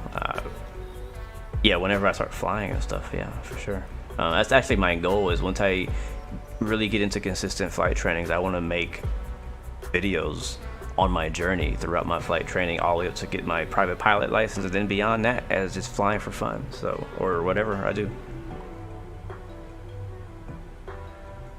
Yes, James, that is correct. They have prearranged the local flight museum, Ellington Airport. So one thing about Ellington Airport KEFD for the Flight Sim Expo 2023, I think it's a great place to have it, because it's obviously a museum, but it's also on an airport. There has not been an FS Expo on an airport before. So now you can fly your own aircraft into the airport and be at the event like immediately. It gives a lot of more options. That airport is also half an Air Force base, so there's F-18 stationed there, F-16 stationed there, Black Hawk stationed there. It's a really cool freaking airport. It's honestly, in my opinion, one of the coolest airports we have in the Houston media area, because it has so much versatility there. That's also the same airfield that we have our yearly air show at. So a lot of great things happen at that airport. But there's also flight schools there. So when you come in town, you know, if you're like at a hotel nearby and you want to, you know, do a discovery flight around Houston, like Ellington is close enough that you could legit fly your Cessna right over downtown. There's an area you could do that. So a lot of great opportunities, I think, that we can make the best of, for sure. Again, it's not San Diego. It's never going to be as cool as San Diego. It's never going to be as cool as Vegas or Orlando, but there's still plenty to do here. Harry, you flew the keyboard on X-Plane for 4 months. Nice. I guess it's gotta be challenging, man. I remember when I first got in the flight sim and I was flying with a keyboard and mouse. I couldn't land for the life of me, man. I don't think I ever successfully landed a plane with a keyboard and mouse. Alright, if you guys in chat could do me a favor and get the weather for Anchorage, Alaska, as we were just passing 18,000 feet. James, you were stationed at a shared Air Force base in Oregon. Oh, that's cool. That's really cool. You can see, actually, you can see the weather is actually, as I mentioned earlier, when we left the Anchorage earlier, we had weather building up going towards Anchorage. So I'm curious to see what's gonna look like now. That's one reason I like doing multi-leg flights, and like in and out. Like either you fly out and you do the return leg, because weather can change on you. You flew out of a clear sky Anchorage and you come back and it's like raining or it's cloudy or IFR. So I don't know, it's interesting doing your return legs back to places, because even though it's the same airport you were just at, it feels like you're doing a whole different approach, you know, different completely. All right, today's Anchorage METAR and weather is brought to you by Tango Delta in the chat. Thank you so much for the METAR. Winds are 300 at 9 knots. Visibility is 10. I don't know what that means. A few at 20, a few at 2,000, broken at 13. So we have a few clouds, a few low clouds. Broken at 13,000, broken at 20,000. Temperature is 13, dew point 0.08. Altimeter is 2976. So it's not looking too bad. Not looking too bad. Winds are 300. We have basically a direct crosswind for our landing today. That's gonna be interesting. We'll put in 2976 for our barrow. Getting very similar barrows out here. This is a very short flight. It's only like 45 minutes each way. So at Croto, I said that I wanted to be a 9 or 1,000, and we're not gonna make that. But are we at least gonna make the 5,000?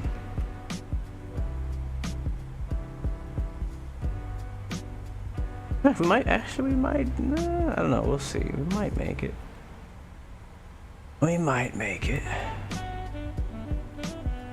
We'll see. We'll let V now do his thing. I hope it'll be basically straight in. Once we get the Croto, it's gonna be straight in all the way in the runway 115, runway 15. So it's very important that we get our altitude correct. Yeah, descent path is unachievable, is what it tells me. Or if I put speed brakes on, we'll try that. Let's go to our InterRef page. Again, landing runway, landing flaps 30 today. I feel like it should tell us our vertical deviation in here somewhere. Yeah, deviation, we're 3,000 feet off where we want to be. At Croto. So, speed brakes are out. Mountains on our left side. Do not let me forget the replay on this landing.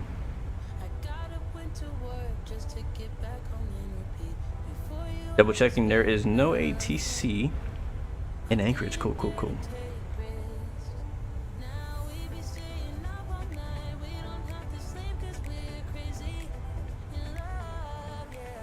Might actually be able to see the airport from here.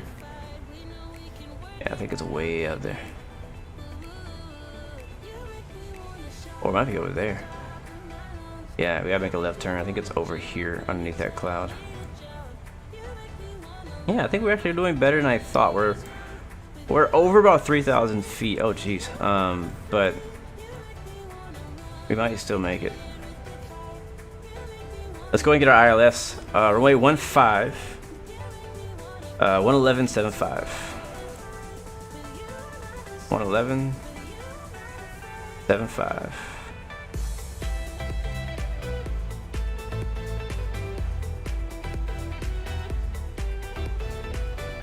There it is. One time, two times. Altimeter is 2976. Set one time, two times. Descending for 3,000 feet. Here comes 10. Land lights on. Seatbelt signs on. Yeah, that's good for now.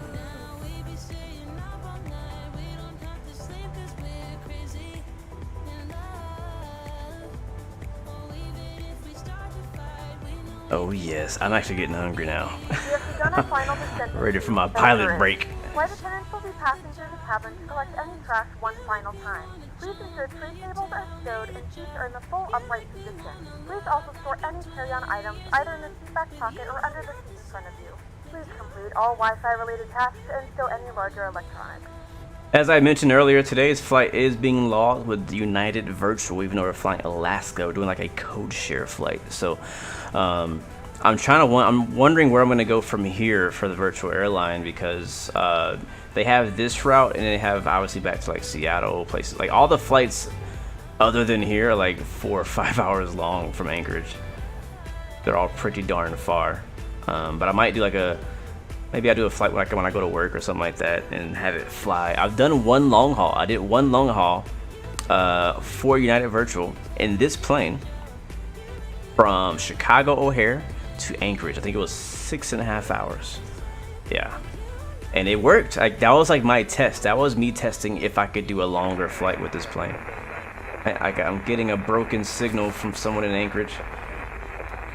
We'll set our brakes 3. We'll pull back on the speed brakes. McShiggity Pilot, what's up, bro? Welcome to the stream, man. No problem. You're taking the exact same flight in July. That's cool, man. What brings you to Fairbanks? What's out there? It's on my list, just like Australia and a lot of other places. Alaska is on my list of places that I really want to go to. I've always been just fascinated by it. I love places with great scenery, great mountains, and just exotic feeling. And Alaska to me seems exotic. So I want to go to Alaska really bad. Hopefully I get to go sometime. I actually met a couple people from my church that used to live in Alaska, and they're pretty cool. It's just different. I've also seen some TV shows about Alaska, just how different. Like, there's like an episode of Catfish. I know that's a weird show, right? There's an episode of Catfish where they went to Alaska to find some guy. Yeah, I was like, what? What is this place? Giuseppe, thank you so much for the subscription. Welcome to Blu-ray family. Welcome aboard. And if you guys are just joining us, you got here right in time, because it is just about time for us to land the plane. So let's go ahead and turn off the music, and we're going to focus here. So again, we have our nav set to 111.75. The CRS has me 149. I'm going to set that on the left and on the right.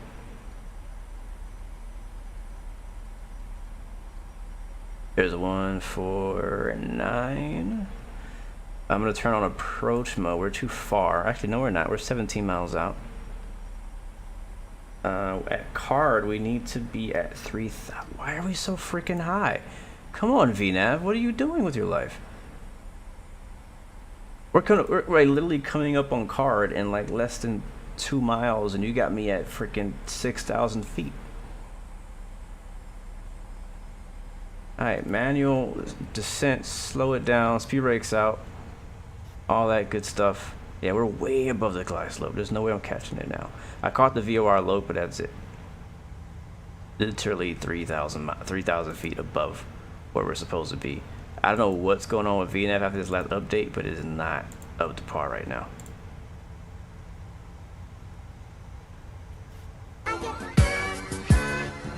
Every day. My route in July KBOSKSEAPANCPAFA. Enjoy. Keep the blue side up. I'll try, my friend. Keep the blue side up. I like that. That's a nice little catchphrase. I like that. Keep the blue side up. I like that. That's positive. That's dope, man. So Boston to Seattle, that's a long flight. And then Seattle to Anchorage, that's a long flight. And then Anchorage to AFA. What plane are you taking? Are you flying Alaska Airlines? Are you gonna be in a Dash 8?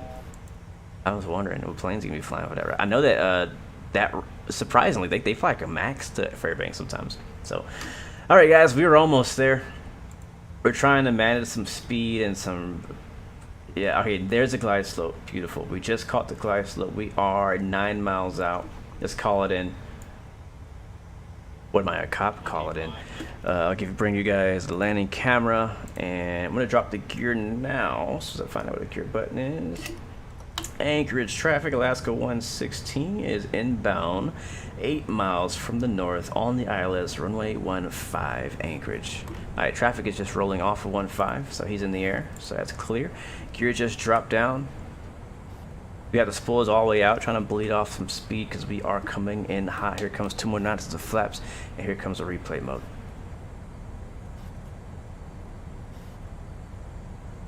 Alaska Air, yeah, cool. That's pretty cool, man. That's pretty cool.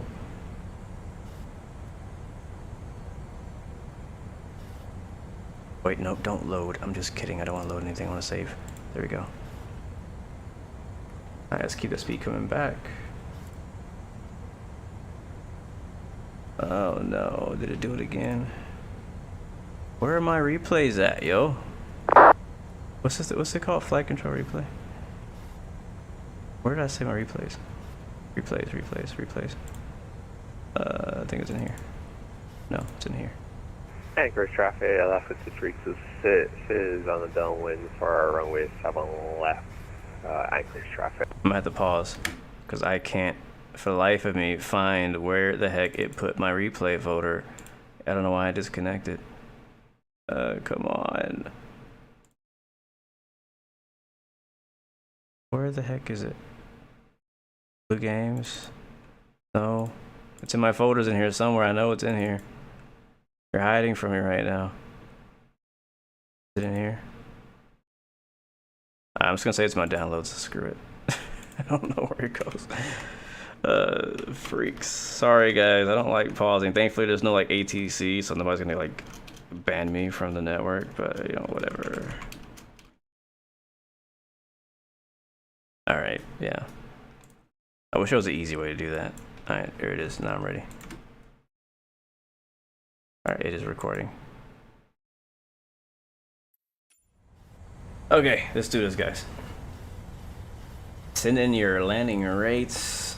Flaps dropping. There it is. And track IR, center the screen, my controls. Auto throttle's off. And we need sound. It's really too quiet. Too quiet. I got traffic on the runway. Anchorage traffic, Alaska 116, short final, runway 15, Anchorage. Alright, we're a little high.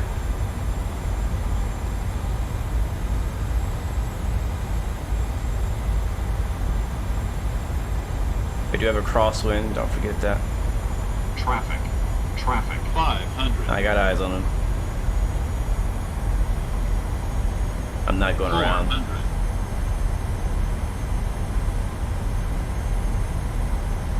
400.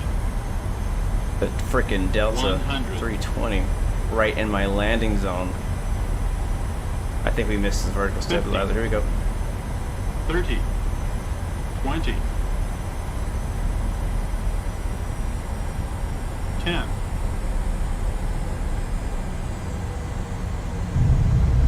Alright, no Sin Alliance today. Here comes the reverser. Alaska 236 inbound runway 7.5, currently 15 miles.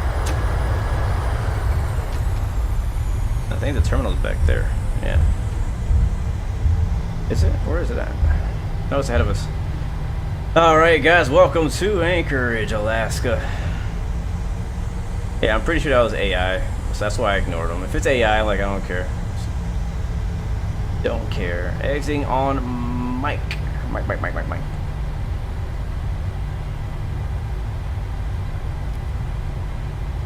And where's that APU at? Alright, we're gonna park over at we left on the south terminal. We can do south terminal again. Look at that beautiful wing view with the spoilers stuck out. Ladies and gentlemen, welcome to Anchorage. The local time is 11:08 Make a left here. and it's currently about 56. Thank you, Chief. Thank you, guys. Thank you, Grain. Thank you, You can Samosi. now use your mobile devices. Please remain seated until the aircraft has come to a complete stop and the seatbelt sign is turned off. Remember to use caution when opening the overhead bin. Anchorage traffic, Alaska 116. Now clear of our runway. Taxis to parking at the south terminal, Anchorage.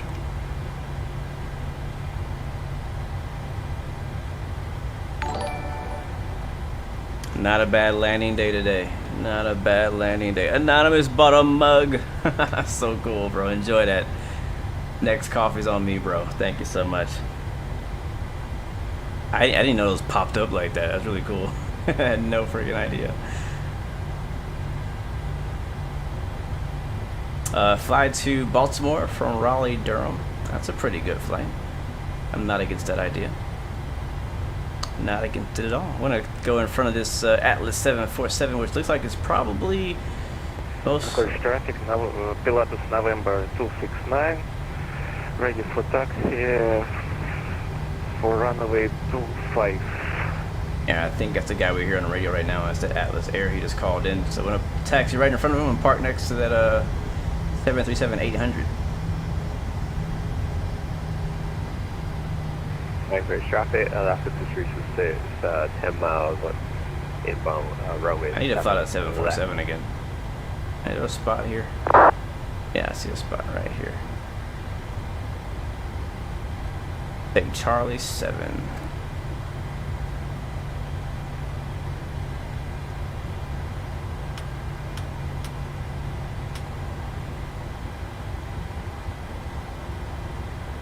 Oh, we didn't do our wing walking thingy on the way in, did we?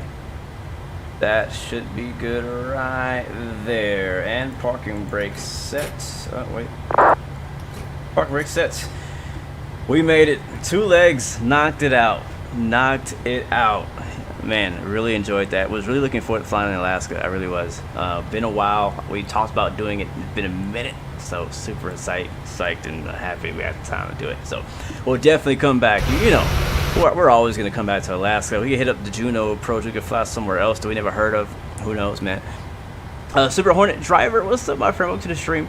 That's an 856 GT. You worked on that plane last week. Changed the brake. Oh, that's sick. That's sick, man. That's really cool. That is really cool. I love hearing about people who work around aviation and get to work on these amazing planes. It's definitely a pleasure. I'm a ramp agent myself now, and I mean, all I do is do bags and marshalling and pushback driving, which I think is pretty stinking dope. But I really do feel a privilege when I go to work. I'm thankful that I get to be around aviation and something that I really do have a passion for and love. And yeah, you can tell the difference when somebody is doing something for just a job versus when they're doing it because they love it. It's a huge difference. So in any opportunity you can, try to do something that you just love doing and not just gonna pay you well. All right, guys, we made it. Can I end the flight without shutting the engines off? Let me find out.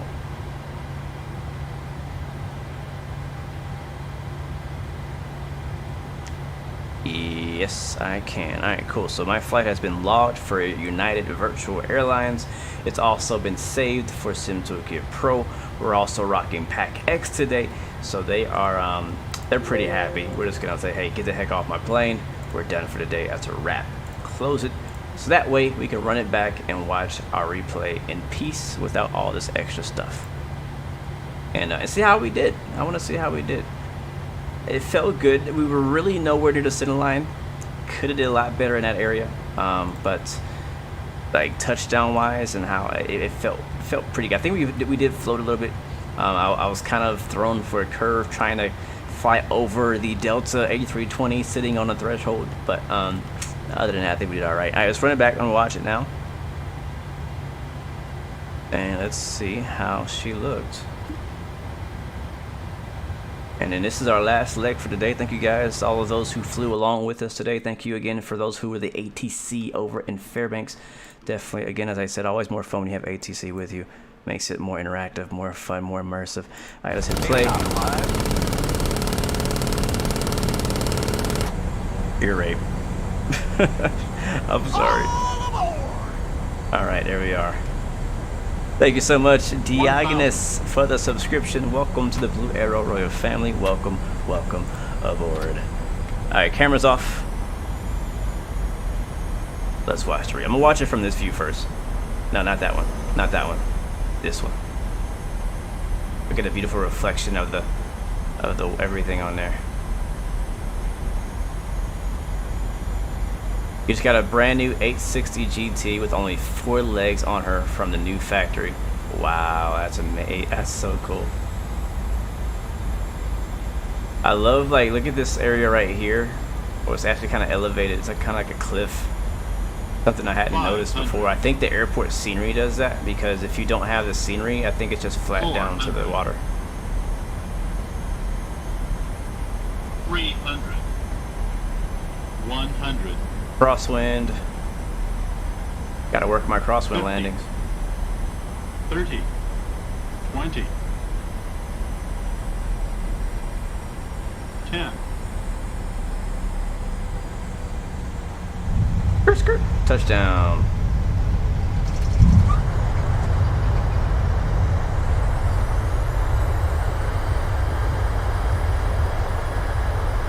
And again, this time we're gonna hit it with the left engine view. Get a nice look at. I think Lake Hood is actually over there.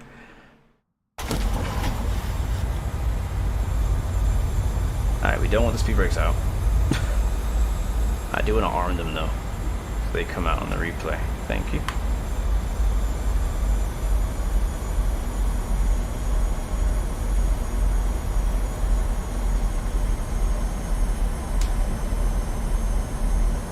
Man, I can't remember who said it in the chat, but I'm jealous that you get to see this approach in real life.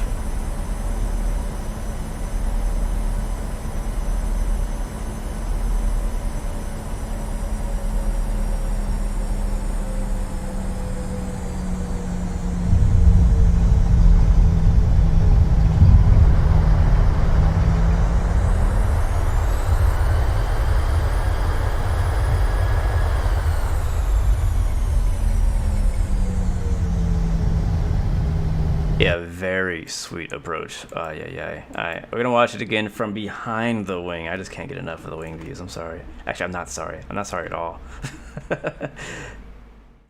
And play from right there. Don't sink. Terrain. Don't sink. Low. Terrain. Oh, wow. I thought we were farther. Hold on. Rewind. There we go.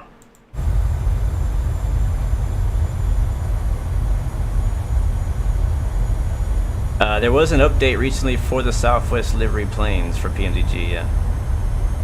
Yeah, I believe there's an F-22 base somewhere nearby Anchorage, which is pretty cool to see an F-22 next to you.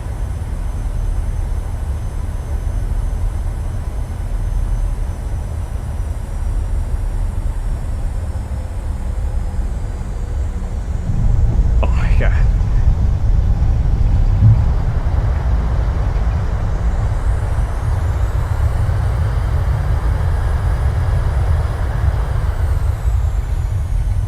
I don't know how this is gonna look from the outside, and like I don't even care. But it is so satisfying from the wing view. It really is. I could watch this all day. I could. I really could. Alright, but now for the outside view.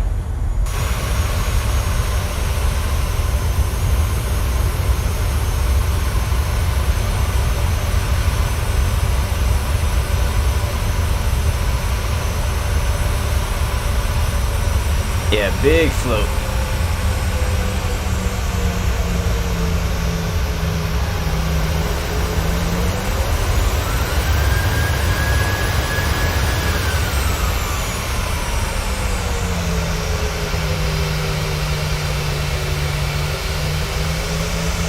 Yeah, big float. Just imagine, like, if you weren't here, just imagine there being like a, you know, a A320 at the end of the runway, and we're like trying to get above it. So I kind of, like, in this instance, not to make excuses, but I did actually kind of intentionally go on a float. But we did actually float again later on. That was not intentional. Alright, let's first fix the flaps. We can do it in the manually. There we go. And back up top.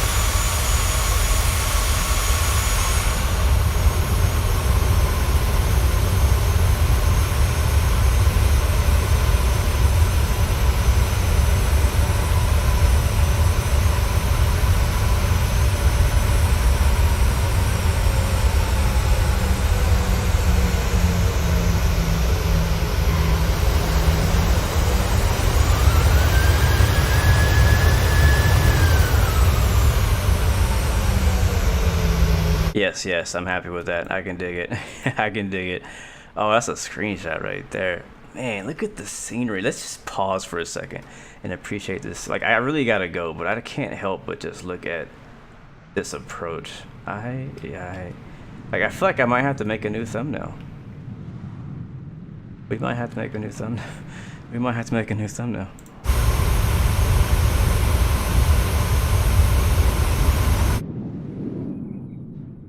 Look at that view. Man, yeah, I gotta make a new thumbnail. I got to. Hold on, I gotta take a screenshot of this. Okay, I got to.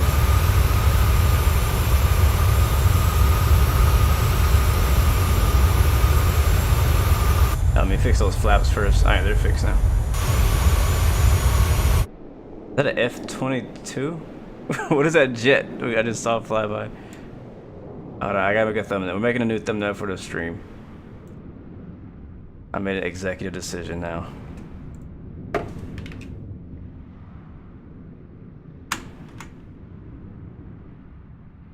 Thank you, James. Thank you, man. Thank you so much, guys. Let's see. I liked what I had here, like something similar.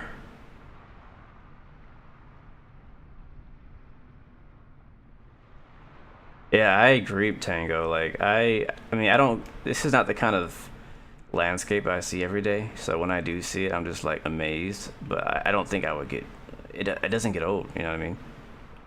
It does not get old. That's gonna be one of them. I'll take a few, and if I'm not happy with it, I just stay with what I got.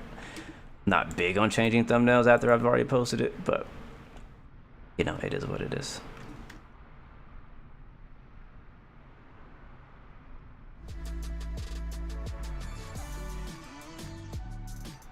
Come on, thumbnail maker. Pop up. I use I think it's called like the Xbox or Windows capture thing, whatever you call it.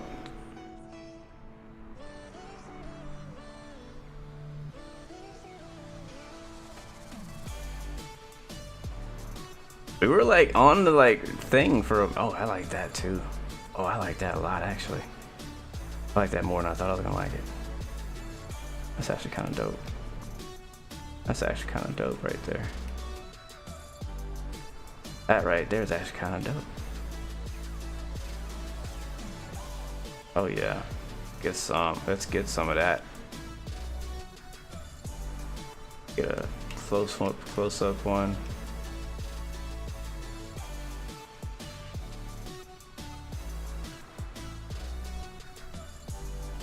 Trying to find that shot I had a second ago. I lost it.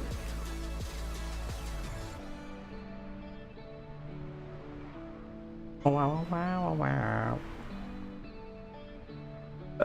Sure. Yeah, I think I lost it. I lost the shot that I had. I can't find it again. All right. What about overhead? What about like this right here?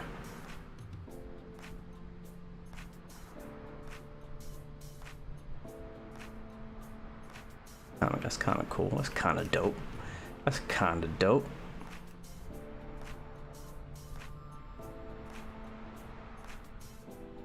I love hearing the water rushing below us. That's kind of cool. That's actually really cool right there. That's an interesting angle.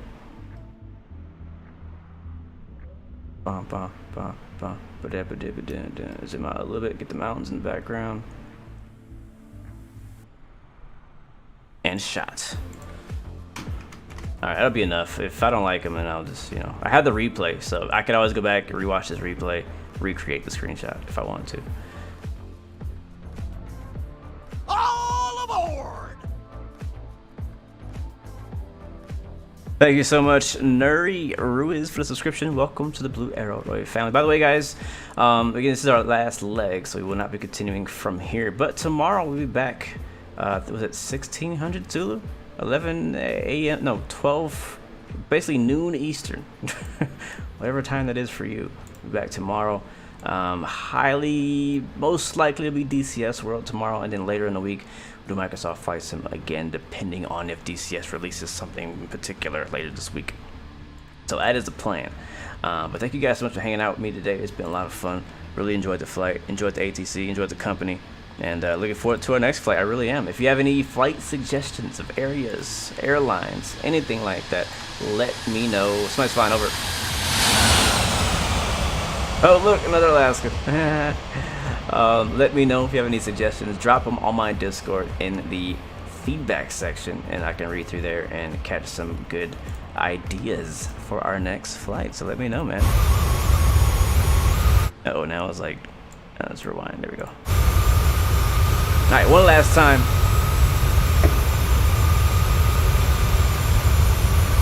Looks like he's going around. That's a screenshot right there too.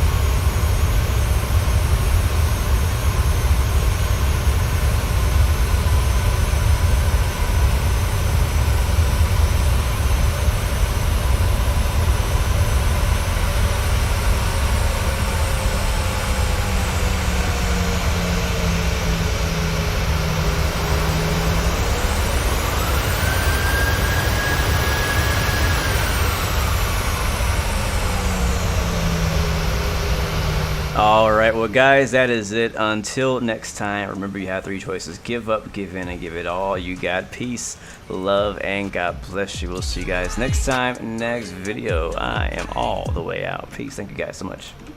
See ya.